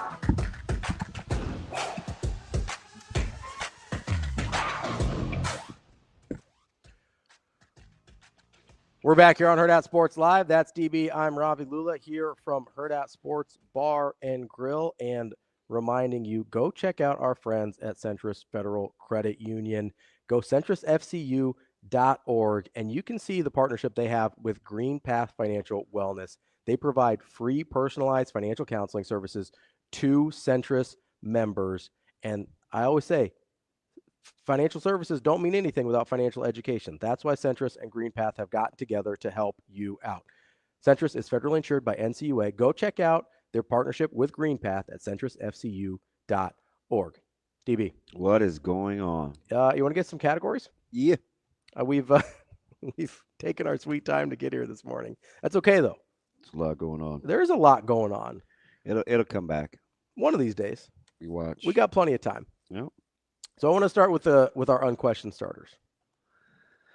I think there's fewer than maybe we think. Okay. It just depends on what the number is. Let me give you an over-under. I'm going to pull this out of a hat. Okay. Let's say you've got 22 total starters. Would you give me over or under 11.5 guaranteed spots? I say guaranteed and, all things being equal, no injuries, whatever. I'd probably take the under.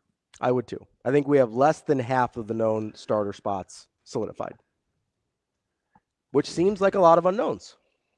No, but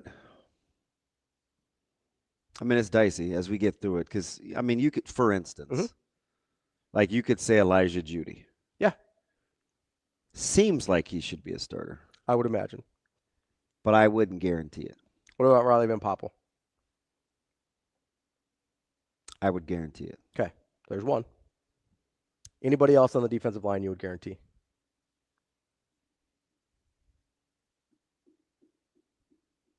No. Defensive line's tough. I agree. I don't think there's any other. I think Riley Van Poppel's the only guy on the defensive line I say will start. Yeah, that's why that's part of the reason he's up here today. Big old JB? Hello, TB.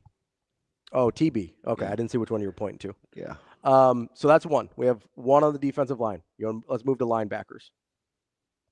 Is there anybody in the linebacking spot you think is a guaranteed starter? You kept telling me who's the guy you thought was penciled in? I think penciled. I wouldn't put guarantee. I think the Watson Trent is likely your middle linebacker. I don't know that I would guarantee it, but I'm making an assumption there. For the sake of the discussion, I would guarantee Buda Wright. Okay. So Javen. Yeah. That's two. Riley Van Poppel and Javen. Nobody else in the linebacker room? That I would guarantee? Yeah. Probably not. Okay. Let's go safeties. That's hard, though. It is hard. I think you've got some likelies, like probables. Yeah. But if I'm talking hard guarantees. Like, we're going to use Dylan Raiola as the benchmark in terms of that dude is starting as long as he is healthy in game one. Yeah. Right? No questions asked. That's the dude. So I think we are at, I'll throw our guy Dylan in there just so we've got three. Okay. Let's go safeties here. I think defensive backs in general are very tough. I would guarantee Singleton. Oh, you would? Okay. I would guarantee Deshaun Singleton. All right. That's interesting. I just don't think he can, and I don't. You don't think he comes back unless he's. I don't think he comes back unless he's playing. Fair. I mean, that's a fair, logical. And Coach Rule was patient with him. And he seems to like him. Yeah. Like from what we've heard, he seems to be a fan. Like openly said, and I'm sure, some people were like, what? When he said, hey, when healthy, he had his best season. Yeah. What I mean, he's openly talked about like NFL type talent. Like he's praised him pretty significantly. So that's four. I would agree that he is a Sunday talent. Sure. Yeah. So for anybody, so no other safeties, just Singleton.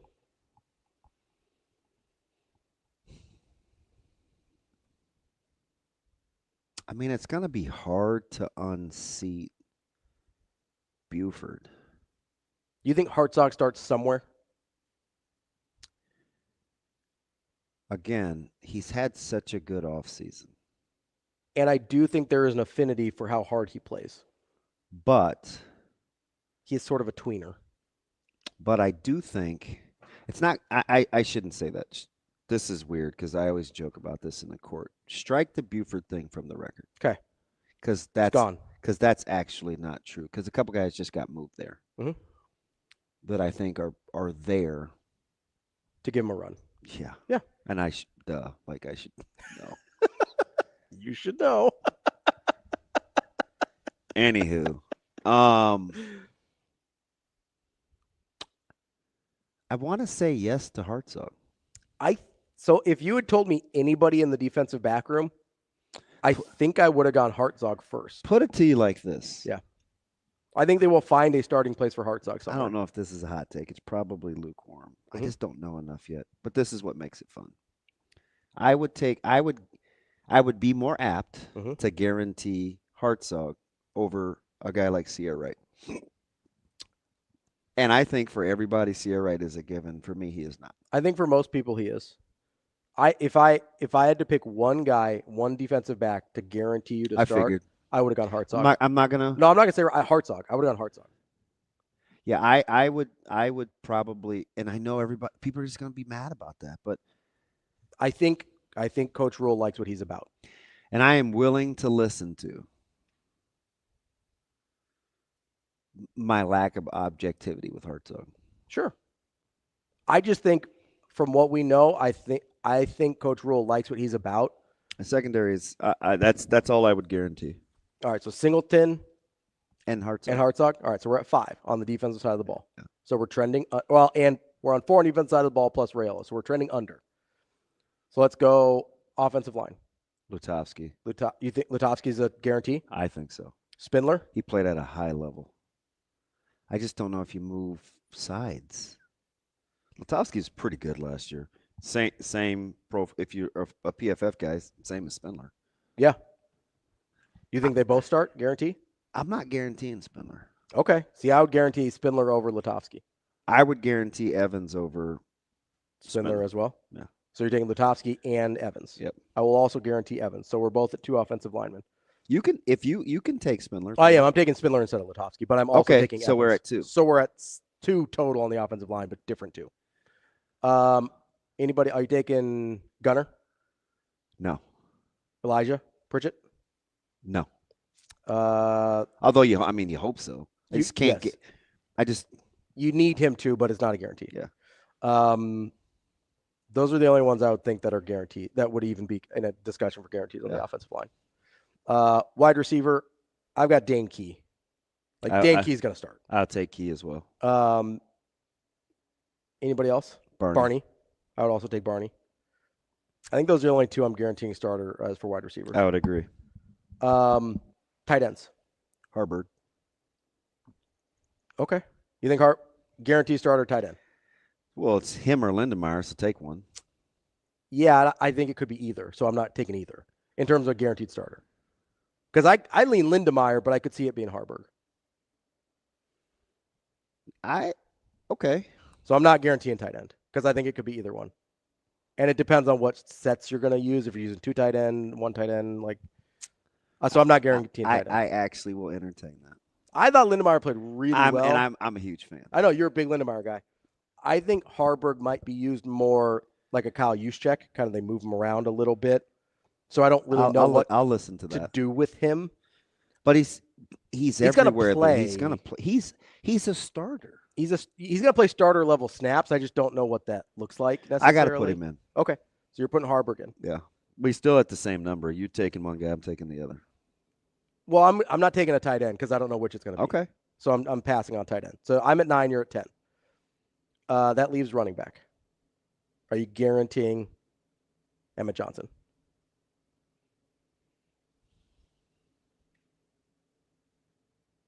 I think this one's tougher than people think. I think most people would say yes on this.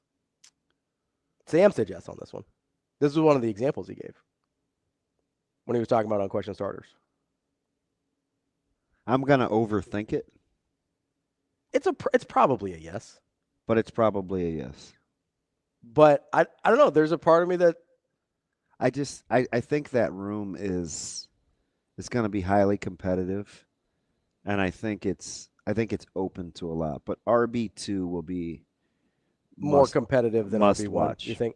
It'd be must watch. I don't know if you've just been chirping in my ear about Mekhi Nelson too much, but there's this part of me that's just I don't know. I really like him if he can handle, because I don't know. Yeah. If he can handle the day-to-day rigor, sure. Because that's really the next evolution. And you think Emmett can? Well, he's done it. Okay. And Emmett hasn't always had it go his way. And he's persevered through. And he can hang in there. Okay. I'll stay with Emmett. That's fair. Emmett has proven it doesn't always have to go his way for him to stay on it. Yeah. I mean, he could have tapped easy at any point early. Yeah. Yeah. Fair.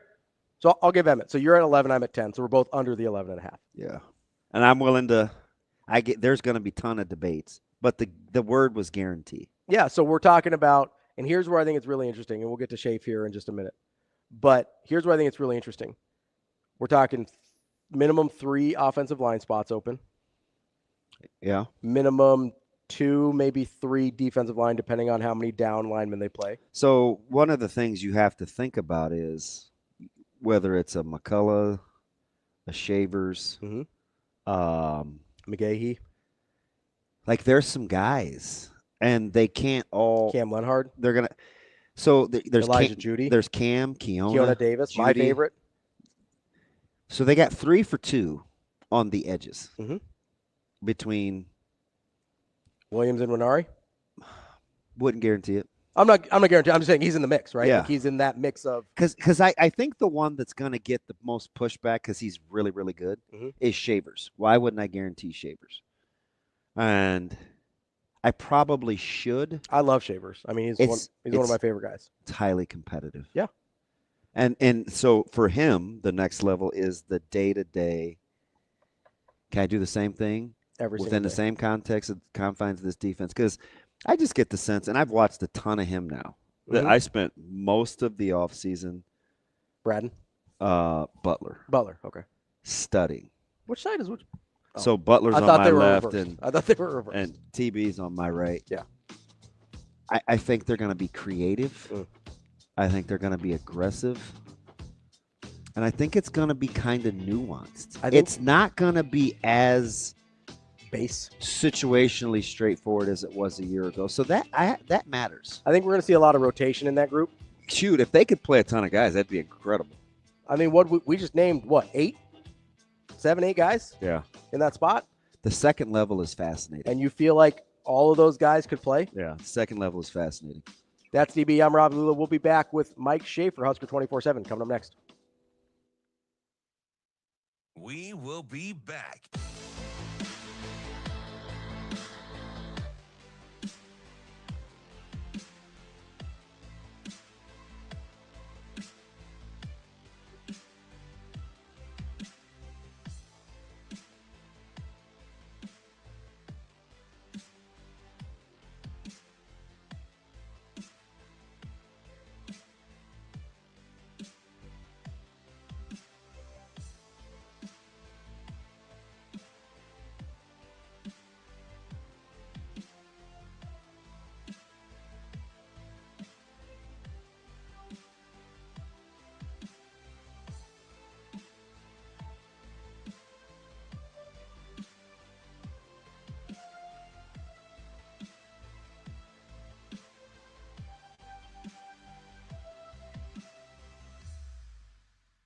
We will be back.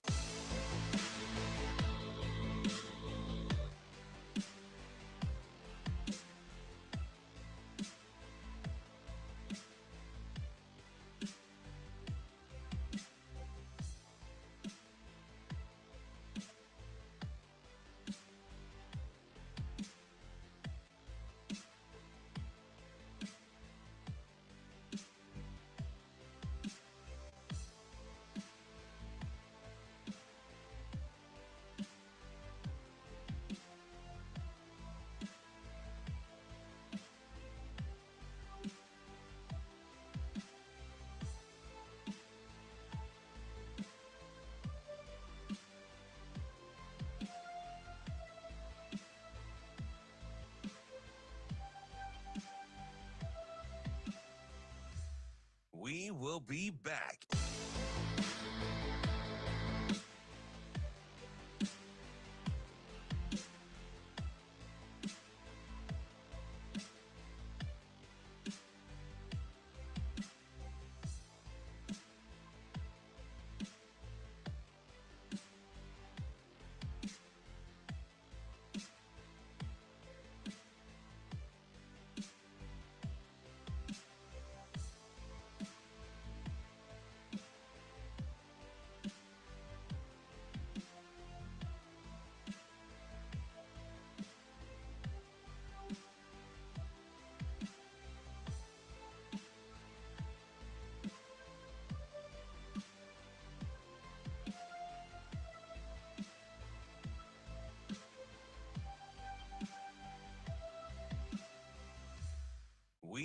be back.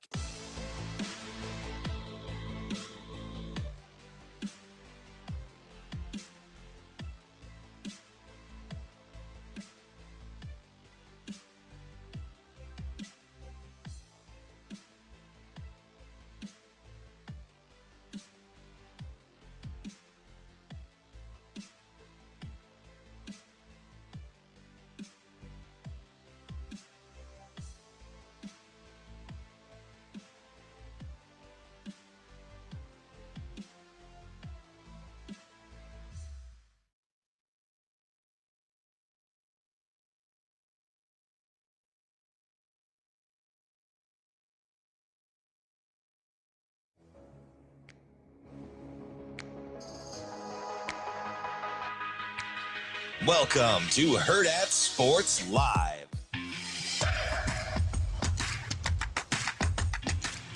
Welcome back, Hurrdat Sports Live, presented by Centris Federal Credit Union. And for the final time here, reminding you about For the Greater Good 2025. It's UNMC and Nebraska Medicine's 24-hour giving day, starting tomorrow at noon, going through Thursday at noon. These gifts, these donations go to help scholarships, programs, research, patient care, everything that UNMC and Nebraska Medicine take care of. You're helping to fund those things with For the Greater Good. And during that 24 hours, starting tomorrow at noon, if you give $75 or more, you will get a free gift, a limited edition, custom designed UNMC hat.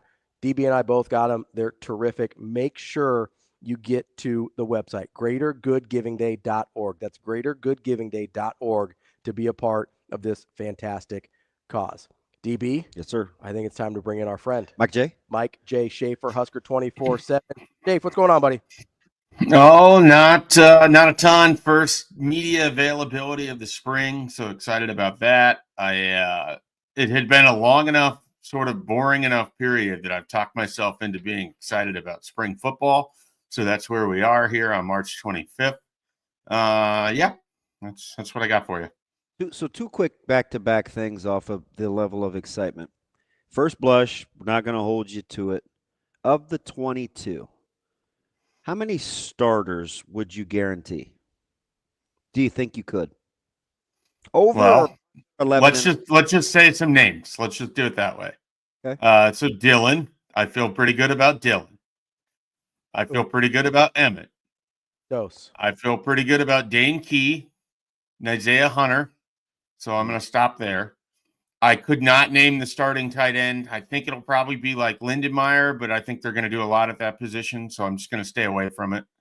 Rocco Spindler is going to start. Justin Evans is going to start. I think Elijah Pritchett starts. I don't know. We'll see how that one goes. So not but you think. Because if we could, he didn't say it. No, you can say Elijah Pritchett. He's going to start. I'm just not enthusiastic about the results that you're going to get there. There's 6. Riley Van Poppel, Keona Davis. I'll stop there. Watson Trent. Shavers.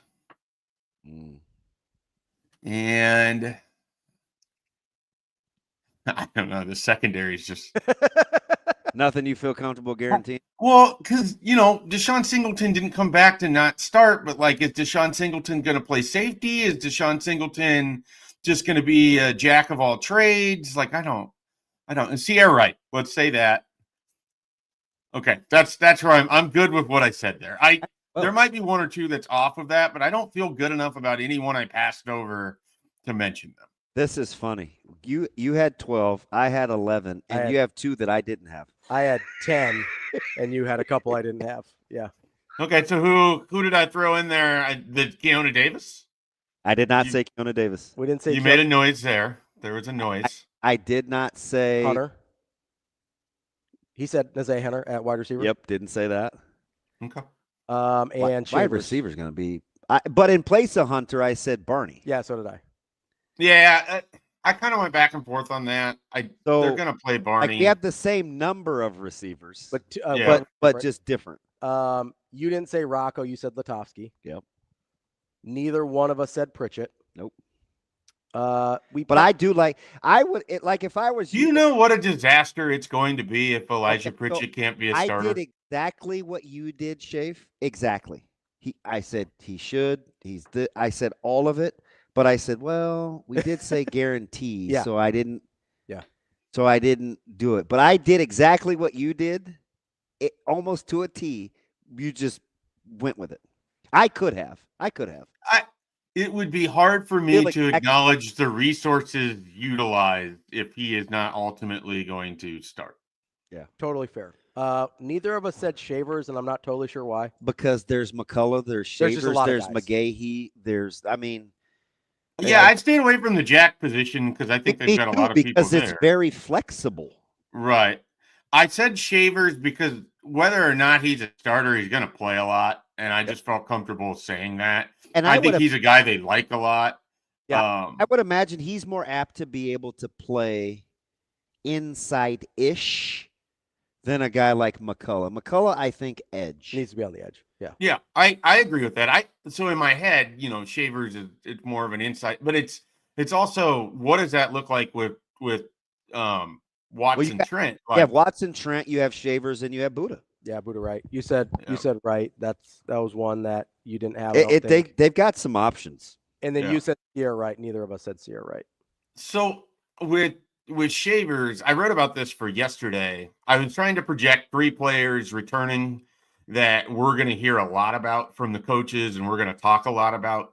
And Emmett Johnson was one. I think to me that feels kind of obvious just with what his usage looks like it's going to be and all of that. The next one for me was Shavers. Like I think we're going to spend a lot of time this spring talking about Vincent Shavers because I think we spent a fair amount of time last spring when he was a freshman.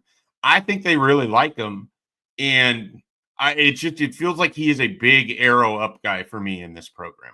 Yeah, so the interesting thing about that is I agree 100% about his trajectory and his impact, but he's a young guy that rolled the dice quite a bit, and I could see the staff. This is 100% speculation. I could see the staff downplaying it so it's not too much too fast, even though I think the free world knows he's pretty gifted. Well, it's not just that; it's his attitude. Like he wants too much too fast. Yeah. I basically said on another radio show this week, like he wants the smoke. Like that's what Vincent Shavers is. He wants that position. He wants everything that comes with it. And from all accounts, he's working and putting in everything that matters towards being in that spot. And I just think he's going to elevate himself one way or the other. The last guy, and there was like 6 people I considered for the final spot. I went with Riley Van Poppel, and it could just be because I won't stop talking about him. I put RV in. Mm-hmm. Yeah, I think we're going to hear a lot about Riley Van Poppel. I'm fascinated. We've had this conversation on this show, and Damon, I know at the time you were thinking interior. I would like to hear Matt Rule talk about where they see guys on their defensive line as we go into this spring, or what that rotation looked like, yesterday and today. So we'll see if he gets into specifics on that. Van Poppel. Oh yeah. So did you see him standing next to? And he drove up to watch him because they were in the Tyson Terry picture. Yes, where one guy looks like he's in an NFL, and been a multi-year veteran, and the other guy looks like he's just getting done with high school. Look, go back and look at the difference between RVP and it is. Big. Look at his arms. His arm is a tree trunk. Yeah. The man has a tree trunk his arms. He has 2 tree trunks. Hey, he likes driving in Omaha. He's arguably the worst drivers he's ever been around. If I get a chance to talk with Riley Van Poppel, we will not be talking about his driving in Omaha. Just telling you what he said. Listen, I've driven in Texas. He's got no room to talk. He must never have been to Houston before. My God. Houston is a terrible place to drive. The worst. So go Dallas ahead. isn't much better. Go ahead. So Schaefer, I wanted to ask you while we're on the defensive line here, in your best case scenario in terms of the guys that you think are the most talented, who would you want to end up being those guys in terms of what's your myopic best case scenario of Shavers, supremely talented guy, you want him to be able to step up, maybe Williams and Renari, that's a super talented guy, you want him, but I don't know if any of us feel super confident that Williams is going to end up being a starter. So let's call it 5 guys. Let's call it your kind of 3 down and a couple on the edge. 5 of those guys that like you think if these are the 5 guys that are starting, Nebraska's in really good shape if they're the ones that stepped up. So I think you start with Williams because the upside is immense, or the perceived upside is immense, and then Riley Van Poppel. So I think those 2 are kind of in a plane unto themselves of where you think the upside might be, or at least for me. And then Keona Davis, and I will say Cam Lenhart, but I never know what to do with Cam. I don't know. He had a year last year that statistically is sort of hard to look at, and then you can't really think of a lot of moments for him. And then you go back through his career, and it's kind of the Colorado game and his second game. And then after that, it was a little uneven. But I will say Cam Lenhart as part of that with Keona Davis. And then the last guy, like I think there's a variety of different ways you can go here. And I'm going to eschew Elijah Judy, who I think is going to be a nice rotational guy for them, who they have built up over the last couple of years. The person that I have sort of been waiting for a couple seasons, and I think he's had some starts and stops with injuries and everything else, is Sua Lefotu. I would like to see if Sua Lefotu can handle as a nose tackle or as an interior defensive lineman, even if it's just in a part-time role. I think that he has the ability to be a pretty good player on the interior just based on his high school career. He was at St. John's Bosco. He played in a really high division of talent out there in California.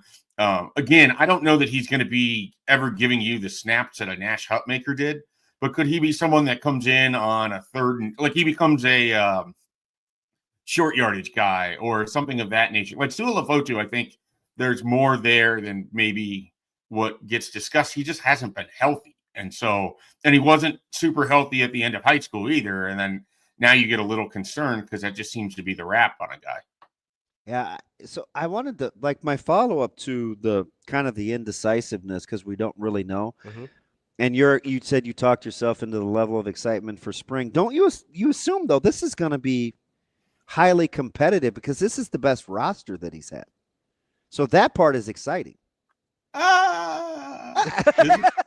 I'm glad you let me ask. Is it the best roster that he's had? I think so. I think so. Yeah. Okay. I'm like, why is it better than last year's roster? Because of the Dylan Raiola has another year under his belt? Well, I mean, that's part of it. Well, so I'll make it easy. So the guys that we complained about the most are better than they were last year, at least on paper. And that's Singleton, Hartzog, and Buford. Okay. So I look at it as last year they had an unequivocal strength on their defensive line.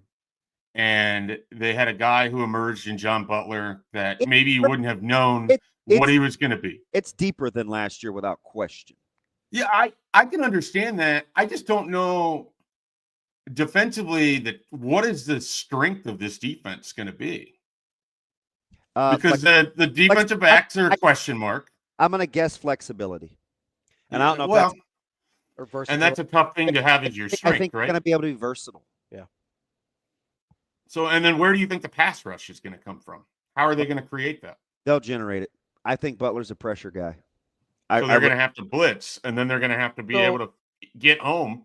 Well, which is not a thing we've seen at Nebraska a lot, by the way. Here's where I would push back a little, Schaefer, because I do think you can bring 5. I think you've got the ability, that's why I asked the question about the defensive line, right? Because I think if the right guys emerge, I do think there is a natural level of pass rush ability that is higher than it has been in years past. Like if Shavers and McGahee and Nwaneri and Keona Davis are guys that end up playing a lot, those are guys that I think can get you pass rush without having to send a ton of guys. I press pause, though. Okay. Because it sounds fantastic. James Williams was a gifted pass rusher. Jamari Butler 2 years ago led him in Tiffles. Mm-hmm. They just don't have those guys. So I like both. I think the guys that I just named off are more talented than those two. At first, I was riding with, I was kind of like Mike J. I'm like, we do discount the production. But when you said natural pass rushers, Like ability, just their I'm ability. thinking, why can't McCullough be like? I didn't even mention McCullough. Why can't McCullough? Do you think there's a single guy right now that you would think could have the sort of game that Jamari? And I'm not even talking about Ty Robinson because there's nobody that's playing like Ty Robinson. No, but they're going to play defense differently because there's no Ty. I agree. Right? I agree. Do you think there's anyone that has a game like Jamari Butler had against Ohio State? I don't know that they have that guy on their defensive roster. I can be excited about upside. Jamari Butler against the national champions made him look stupid. He was phenomenal in that game. Now, was that the best game of his season and really the only one that you can point to in that regard? Yes. If I'm sitting by myself at home, I'm 100% Mike Schaefer. But sitting next to you and hearing the names, and then I think, ooh, versatility, or you can show 4 and bring 5, or show 5 and bring 4, and how they'll be more like they can move around more. I could arrive at what you feel like. But by myself, just flipping channels, I'm probably closer to Schaefer. I think you've got more of an opportunity to get pressure with 4 or 5 guys out of the group that I named than you did last year. That's not to and listen, of the group that I named, there's almost no production, right? Part of it is because Rule scared me, though, when he went into how we weren't appreciative enough of the guys that they lost. I believe I was sending you texts during that press conference about those quotes. So yeah, I think we're in a similar vein on that. He's like, I don't know if you guys realize, and that was an alert thing for me. Yeah, so I totally get where Ravi's coming from. I like the upside of a lot of the players on defense. A lot of it for me is, like, what is the best case scenario for Willis McGahee IV here in his second year? Like, do we think he can be like a 5.5 sacks and giving you 60% of the reps? And part of it is, where does he fit in against a Deshaun McCullough? Are they both going to be on the field at the same time? Some of it is I haven't been able to see, and we haven't had enough conversation with those who have been around to get a full feel. Like, I think I can talk myself into a lot of people on this defense, but there was a lot of production that I got to see over years that went out the door this offseason. So that's the hard part. Can McGahee get you 5 sacks and 6 tackles for loss? I think yes. I absolutely think yes. That's what James Williams was. 5 tackles for sacks, 6 tackles for loss. And James Williams was a very specific kind of niche role player. Situational. I mean, my hope for McGahee is that he's on the field more than a James Williams. Can Jamari or can Deshaun McCullough get you 2 sacks, 7 tackles for loss, 22 total tackles? Yes. 2 sacks, 7 tackles for loss. Yeah, you'd hope so. Yeah. That's Jamari Butler last year. I know. I knew where you were going. Okay. What if you do Jamari Butler? What about MJ Sherman? Like, there's production there. So that was the one that was the one that Coach Rule got me on to listen when he threw an MJ Sherman, because we had a great year last year. It was right at he was fantastic, Schaefer. Mm-hmm. And it was right after Phil Simpson said the week before that you have to earn the right to rush the passer by stopping the run. And that's where MJ Sherman was so good. Okay, so let me ask, especially on the edge. And it just got me to go back, and I was like, fudge. Like, let me ask you this then. MJ Sherman was better than we gave him credit for. MJ Sherman was really good last year. Can Vincent Shavers, different type? Okay, go. But I'm just giving guys. Just go. Yeah. Can he give you 3.5 sacks, 5 tackles for loss, 29 total tackles? Yes. Is that on the table? Yeah. Okay, so that's the production we're talking about. But what I'm saying is holding at the point of attack. I'm saying setting edges. I'm saying I get that. There's going to be some things that the younger guys, that this group that I'm talking about, isn't as good at. But what I'm saying is the leaving isn't crazy in terms of raw volume. Yes. Okay.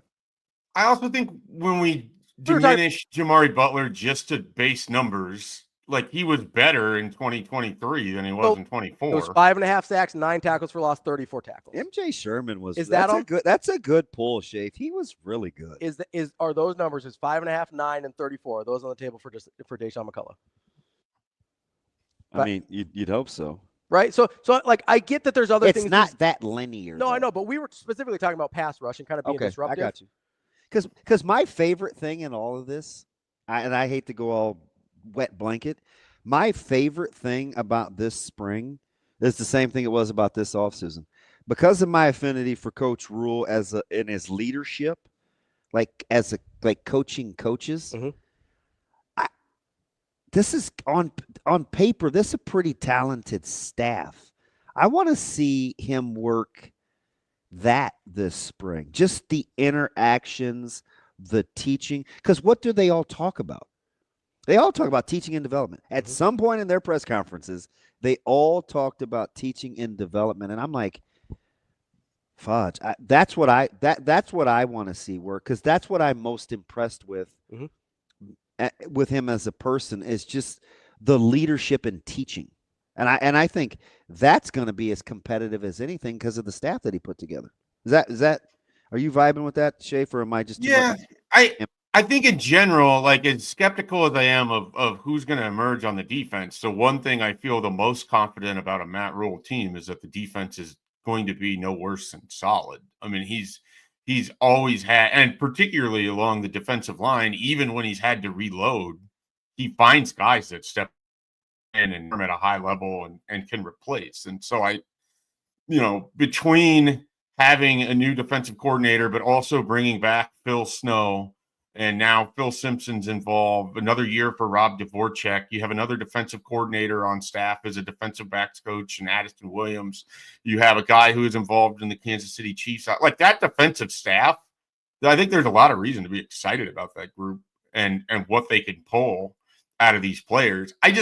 I'm trying not to let myself, because I did this with the wide receivers last year, so I might be overcorrecting, but I'm trying not to let myself go too far into the what ifs in terms of production, because it's not a video game. Like, these guys, just because you produce as a freshman doesn't mean it's going to turn around and be there as a sophomore. Willis McGahee and Ja'Cory Barney and Shavers are going to have some growing pains that they didn't experience because they weren't asked to do the same things. You're spot on. There's one that's 100% accurate, and I hope people don't hear that you're being kind of Denny Downer, because no, I get it. You're 100% right, and I think that's what this staff has said all offseason. Like, listen, it's about football. We just got to get better. It's not the IG stuff. It's not the comments. It's not because you did this last year. It's win the day, and they'll keep saying that. And I know it's boring and it's not sexy, but what you're saying about not assuming is exactly what I bet they're saying, because we've heard it all offseason, right? I mean, that has been the message. Just get better. Well, I think they feel like they underachieved last year, and that's why I like last year's roster. I like last year's team. I like last year's schedule. They were a 9-win team, and they gave way too many games away. And this year, I'm a little more skeptical because there's a lot of production that's out the door, but I still like the roster. But I also feel like I got snake bit with how I felt about the wide receivers. And so I'm probably just being a little bit more skeptical than I was a year ago at the same time, right or wrong. You like the wide receiver room better this year than you did last year? Even at before you felt like you got snake bit by him? I like that I was really high on Ja'Cory Barney, and he was even better than I anticipated that he would be. And I like that he doesn't have to be your best wide receiver. Like, there's a scenario where you miss out on a Dane Key, and maybe you do get an Isaiah Hunter. But I like that there's a Dane Key and there's a Hardly Gilmore in the fourth, and there's an Isaiah Hunter to go along with a Ja'Cory Barney, because then it's not just, it doesn't become, Ja'Cory Barney has to do all of these different things. He has to be Wan'Dale Robinson Jr. He has to, I feel better about the picture there because of what they brought in. I think Dane Key is a better wide receiver than Jamal Banks. I think he's a pretty talented guy, to be honest. Now, it's how do they utilize him, and can you open things up downfield? I mean, kind of the undercurrent of all of the wide receiver discussion is, can Nebraska be aggressive and attacking downfield, and can Dylan Raiola find the accuracy that had a lot of people excited about him in the first place? I mean, that was one of his biggest strengths as a high school recruit, was his downfield accuracy. And that wasn't as much there in the middle and the end of the season as maybe it was at the beginning when you're playing UTEP and Northern Iowa. So the wide receivers are always in conjunction with the route concepts and everything else. But I feel as good about the group as I did at this point last year. But post spring game, I took off with the wide receivers. I thought that they were going set up. And I mean, even Matt Rule sort of played into it too, where he discussed, I want to say it was Big Ten Media Days, where, I mean, he laid it out there that they thought they'd be able to throw on people with the wide receivers that they had. And then it didn't work out that way. So are you going to wait, Schaefer, until we actually see it play out before you speculate on the differences in the coaching staff from 25 to 24? Yeah, probably. I mean, a lot of it for me is I want to give John Butler some time before it's just, if they go play Cincinnati and let's say it's a struggle, whether they win or lose, let's just say that it's a struggle defensively. I don't want to immediately fall into replacing Tony Butler is going to, or Tony Butler, my goodness, Tony White is going to be, such a challenge, and I don't know if they can overcome it. And John Butler wasn't the guy. Like, I don't want to be like right there after the first game. I want to give him a handful of games. I want to see how he adjusts to the personnel. The guys that start or play a lot in the first game aren't necessarily the ones that are going to be carrying you in the middle of the season all the time. So I want to take as wide and as long-term of a view during this season as I can. I want to avoid falling into immediate reaction. Whether I'm able to do that or not when we get into the season remains to be seen. But yeah, with this coaching staff as a whole, I'd much rather be answering at the end of the year how I felt like guys did than in the middle of the season. Because I think that just gets so reactionary to the moment. And sometimes you miss stuff. Like you think maybe a coach is doing a lot worse than he is. And then you look up at the end of the year and his group is producing and they made huge strides in the middle of it. So I'm trying to take as long-term of a view as possible. So you wouldn't say to yourself, well, because Coach Shorts is familiar with Coach Holgorsen and the offensive evolution, that wide receiver coaching is going to be better, right? We're not doing that yet until we actually see how these guys. I mean, I think you can have that as a feeling, but I don't think we inherently know enough about this coaching staff at this point. This is for later in the week as we're kind of just trying to go through spring and we have all these different categories and stuff. But let me ask you, generally speaking, if Nebraska wants to be in the hunt, right, and be better than they were a year ago. Last year, do you know what they rushed for last year as a team? Off the top of my head, no. This is BC would do a long pause and then he would nail the exact number. But I am not that person, so unfortunately, I can't do that. Just under 1,700 yards. Okay. With 3.8 per carry. So 13 games, about 140 yards a game or something like that. Is there a number you think Nebraska needs to get to run the football? And is it more about the average or the total? I think it's probably more about the average. And part of that for me is that I have just looking back at what Emmett Johnson did since Dana Holgorsen got there, I am less concerned about overall rushing numbers than I am with someone like Emmett Johnson, including total touches or just total yards. Like I mean, he had as many catches in the USC game, I believe, as he had all of 2023.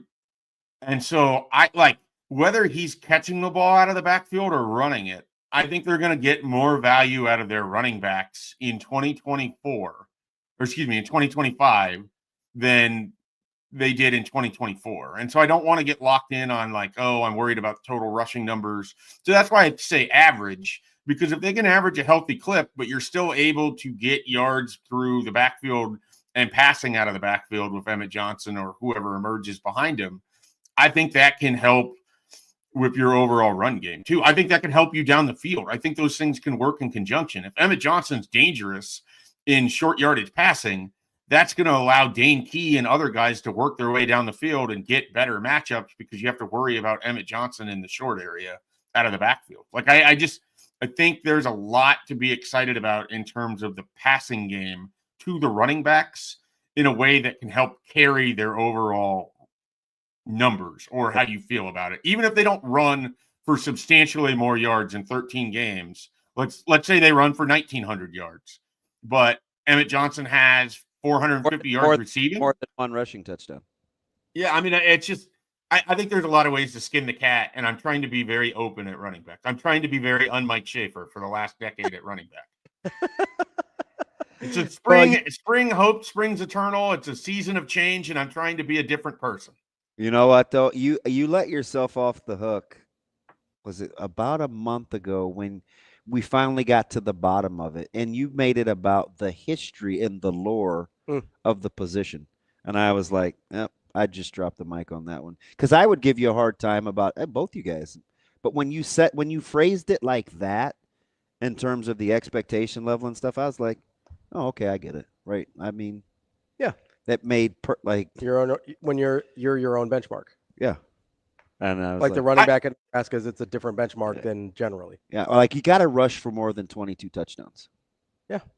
You'd like to be able to dominate inside the red zone with being able to run the ball, and then you don't have to put yourself in situations like the UCLA game where you're inside the 10 and it's just pulling teeth to figure out how to score. They have to be able to do that. But I do have a little concern about who could be their short yardage running back, because I don't know if Quentin Ives can be that guy or and then this sounds really stupid. Is Heinrich Harburg going to end up being that guy in some sort of role? Like I don't know. I have some questions about what they do when it's third and short or inside the red zone. I certainly don't think that sounds stupid. Schaefer, appreciate the time as always. Really good stuff. And thank you for entertaining our little exercises that we put you through this morning. And I hope you enjoy spring ball. All right, guys. Spring. Go ahead.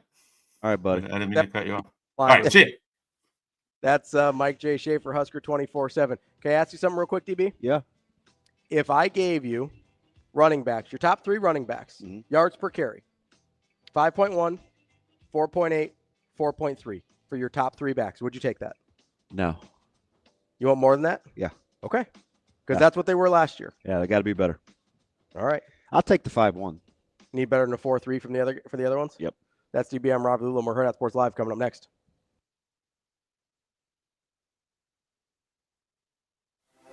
Aspirations can drive us. Sometimes a simple gesture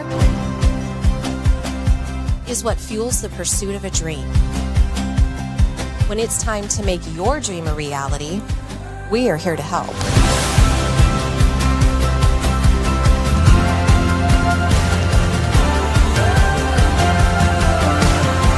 Centris Federal Credit Union. We are where you are.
Coach McDermott, what was your message to this team, especially with all the adversity faced throughout the year and ending the season in the second round? Just thank them for, their togetherness, their unity, the way they've been connected, especially when we got off to the rough start. It's the reason we were playing in this game today. Our leadership is incredible, from Sammy's selflessness to, Jemiah growing and becoming the player that he became, and the improvement from November till now is incredible for a one-year guy. And Steven and Kalk have just been rocks. They're everyday guys. Their teammates know what to expect from them. They leave it all out there all the time, and they really care about that name on the front of their jersey, and that's becoming harder and harder to accomplish in our sport with each passing day.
You're listening to Hurrdat Sports Live.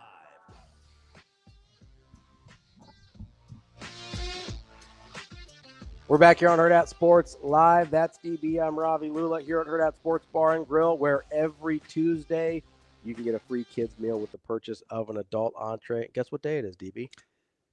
Tuesday. It's Tuesday. You can bring your kiddos in here, get a free kids meal with the purchase of an adult entree. Make sure you stop on by. Yeah, not feeling well? Do I have to bring her in? She can go to school. That's not good. She is at home with her brother, which I'm just got my fingers crossed.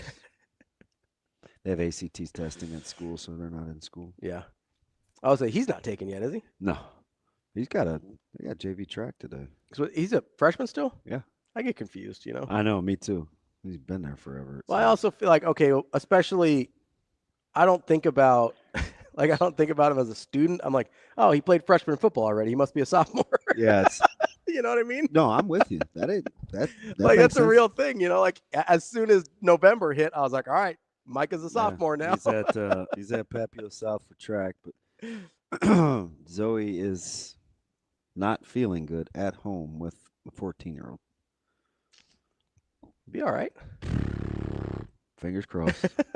Just hopes and prayers. And I got you acting crazy this morning. What'd I do? This can't get any worse. I'm very reasonable. What's that? So the rushing thing is interesting, right? Yeah. Because I said Jess asked me, Cootie asked me the other day. Somebody had some questions on Husker Sports Nightly about needing a 1,000-yard rusher. Mm-hmm. And remember, my response was, man, if they could go for about 1750, that'd be nice. Yeah, so that's only about 50 yards more than they had last year. But now that I think about it, they need to be better than 3.8 as a team.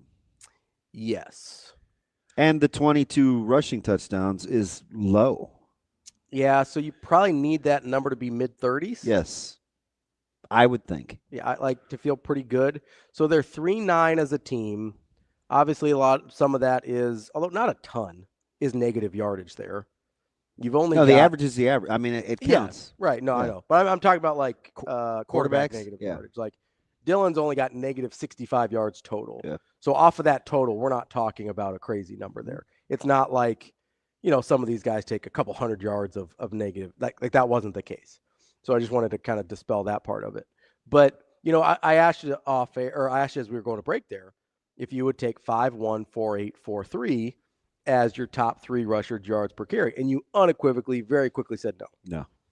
I think off the cuff, a lot of people out of context would say yes. I think you got to be, unless you're exclusively a short yardage guy, which they don't have. Dowdell, not exclusively. Yeah, but he was your starter. He was. So, but a lot of those carries ended up being short yardage stuff. I mean, that's why he ends up with the 12 touchdowns, right? But I get your point. I mean, you got to be you have to be 5'5" or better. Yeah, and that would put you nationally, if you get at least 100 carries, about top 50. Last year, at least. 5'5". That puts you in the neighborhood. Because I think, the one thing that you want to see increase, and I asked Schaefer about total yards versus yards per carry, I should have brought in touchdowns. Mm-hmm.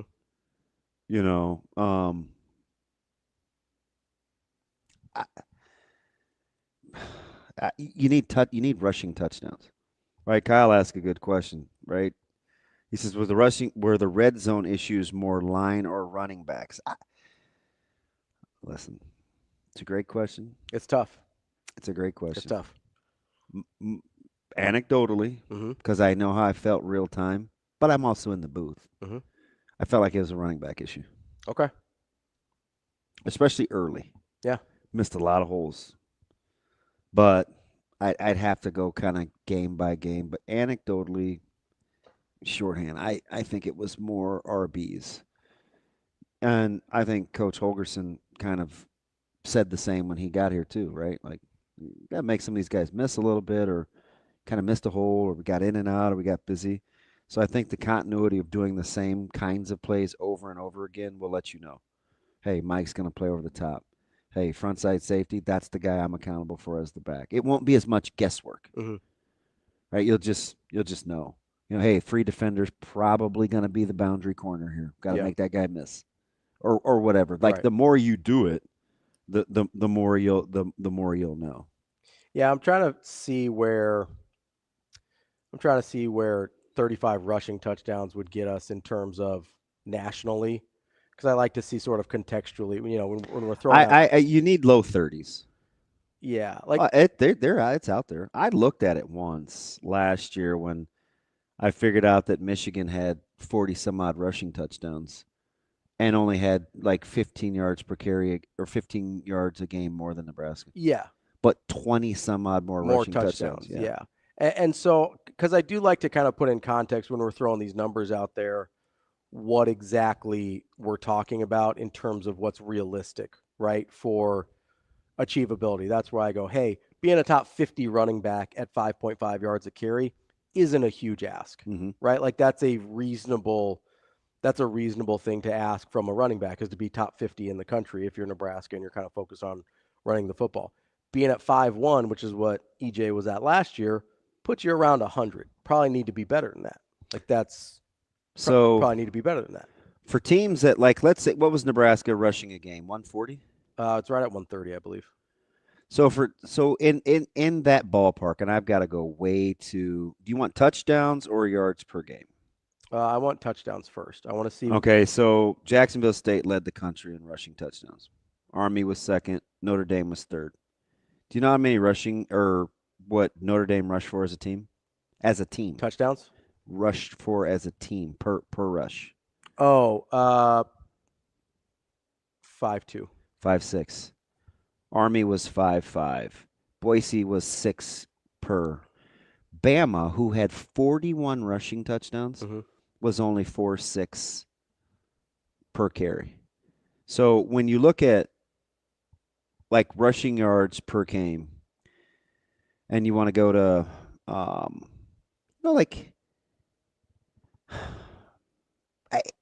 if I had it to do, if like in a perfect world, it would be about touchdowns.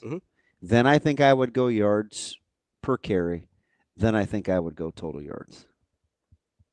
Does that sound right?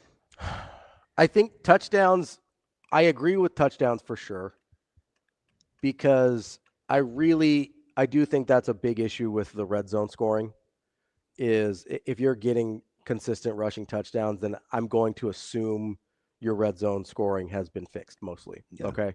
So I'll take that for sure. I kind of waffle back and forth between yards per carry and total yardage, because I do think total yardage can be a little overrated because I don't want to run it 40 times for 120 yards, right? That's not really useful to anybody. But I do think there is, unless you're going to factor in time of possession. Well, right. So I do think there is a benefit to being committed to showing that part of your offense as well. And so that can mess with yards per carry a little bit. We've seen some pretty gaudy yards per carry numbers on offenses that weren't particularly good rushing offenses just because occasionally you pop one and it sort of goes that way. So I waffle a little bit on those. If you really put my feet to the fire, I'd probably say yards per carry. Are we more apt to overlook rushing because of the quarterback, or do we still want to run the football? Like in your sphere of influence. I think we are more like, if Dylan is balling, then we will overlook rushing quite a bit more. Part of the reason it became such a talking point last year was because we felt like, hey, if in order for Dylan to be better, we need more out of the rushing game. Although I will say this, Nebraska's amount of touchdowns for as fewer yards as they ran for a game is incredible. Let me give you some other teams between 128 and 145. Okay, pretty. So Kentucky ran for 145 a game. Okay. 11 touchdowns. USC ran for 145 a game. Okay. 20 rushing touchdowns. NC State. Folks kind of liked NC State last year. A little bit. 145 a game, 21 touchdowns. Pittsburgh, liked the way they ran the ball, 141 a game, just 16 touchdowns. Mississippi State, 137 a game, 17 touchdowns. Houston, more yards per game than Nebraska, 135-4. How many rushing touchdowns they had? 9. Oof. That's rough. 22 is is the most. SC is the only team in similar low total that scored that many touchdowns. So I think part of this is a perception situation, right? Because, and I don't have the numbers. That's incredible. I'm stunned by that a little bit. But I think part of it. It's not even close. I think part of it is, and I don't have the conversion numbers in front of me, it feels like we had more opportunities than we converted, right? So Utah had 8 rushing touchdowns, 130 a game. When we're watching this in real time, and Utah is somebody that you usually look at as, hey, like, we'll grind you to a pulp, rushing offense, good offensive lineman. Like, that's a stunning number there. But that's kind of the issue with, and Severe brings this up all the time, like red zone conversion percentages. Oh, yeah. That is, I think, the issue here. It feels like we had way more opportunities to score touchdowns and didn't convert them, right? So 22 might be the best out of that group, but I'd be really curious what the red zone conversion, like red zone touchdown percentage was out of those groups as well. Because I think that's where we feel like we left it on the table. So for red zone offense, it's not bad as you think. Their percentage was like at 757 for getting points. Yeah. Do you have what the touchdown percentage was? Oh, it's low. Because that's the one that I think kind of bugs people the most. This is red. Let me go to red zone offense. This is red zone defense. Red zone offense.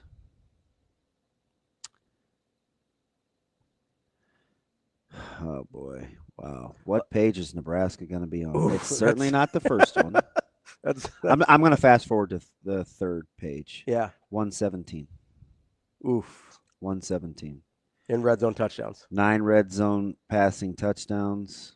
20 red zone touchdowns. Okay. So half. 11 field goals. Okay. And 40 red zone scores out of 55 red zone attempts.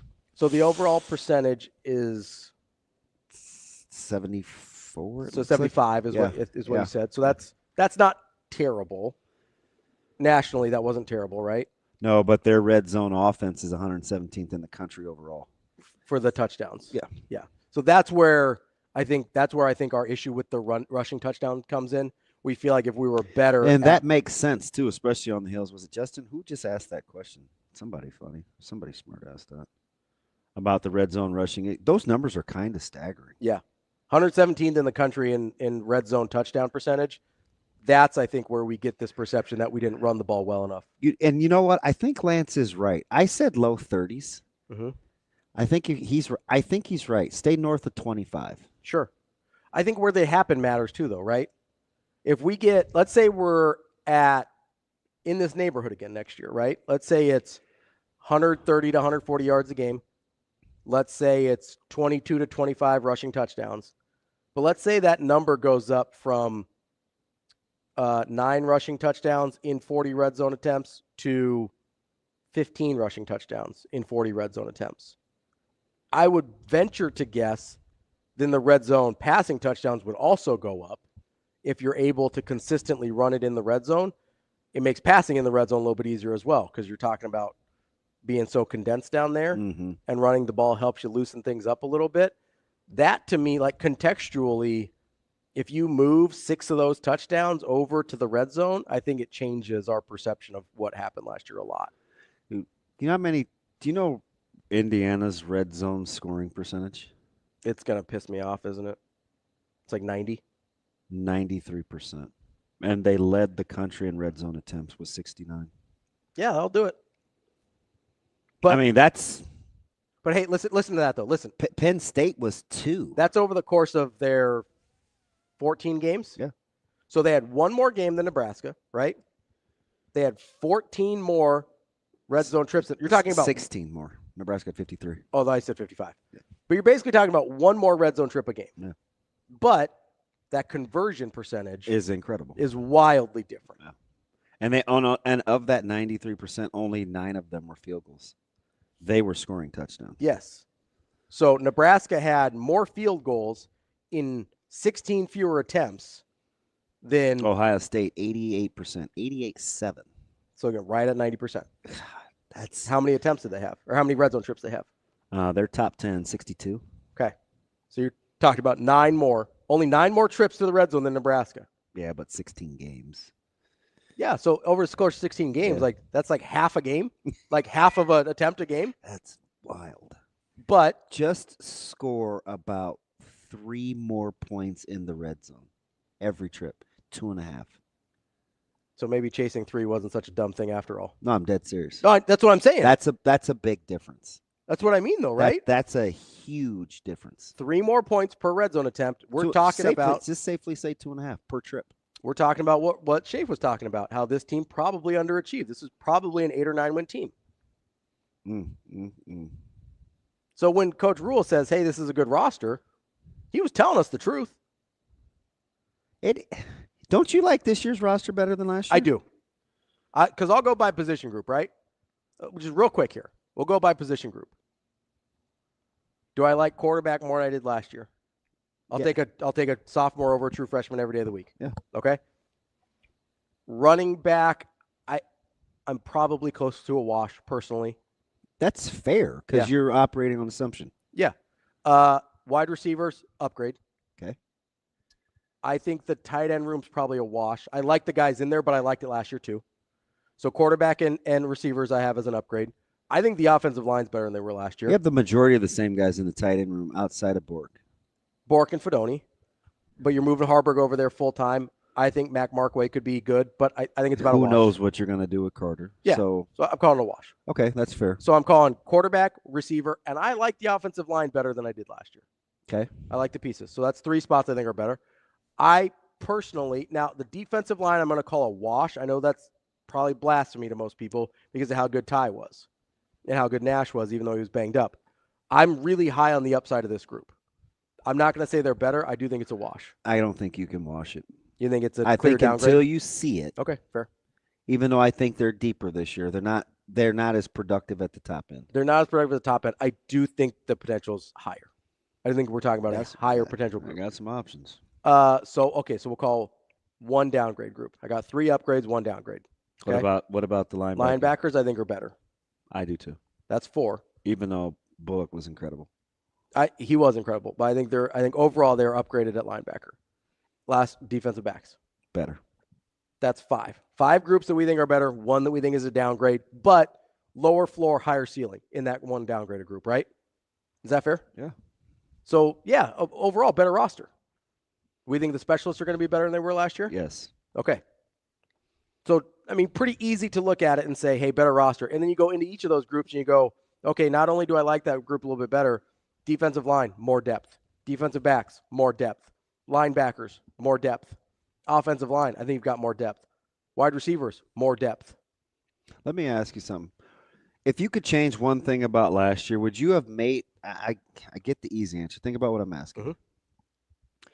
With trips in the red zone, given how Nebraska's season played out, and you only – would you have taken – did Nebraska need more field goals or more touchdowns?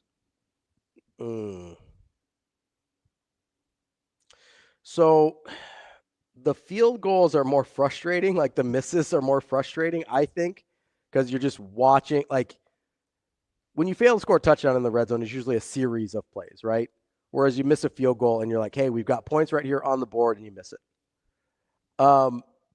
Going off the statistics that we just read off and seeing what Indiana did, I think I probably take the touchdowns.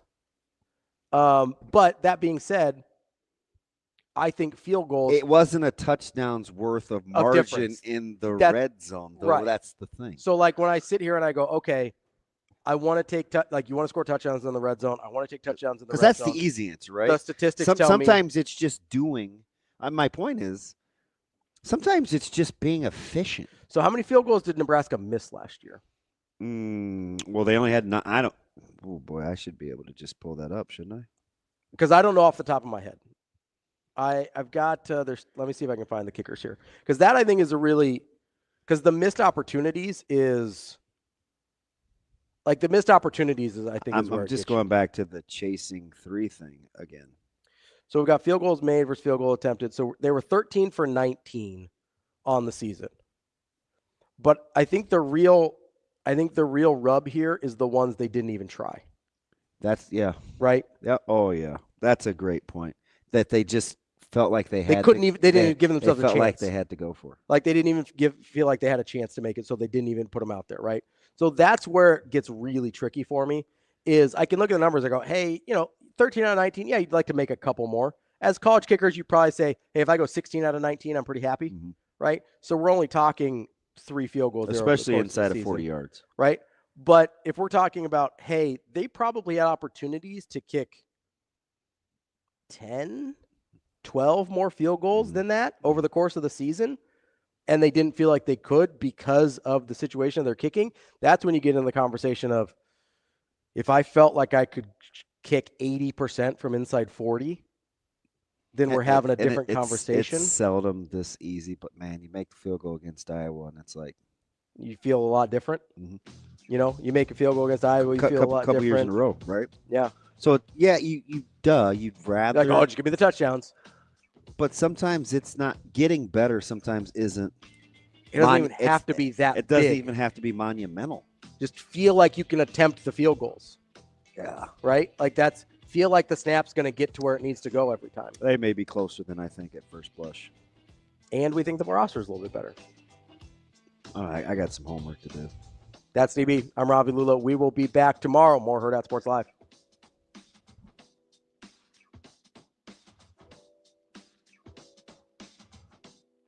See you. Have a good day. Love you.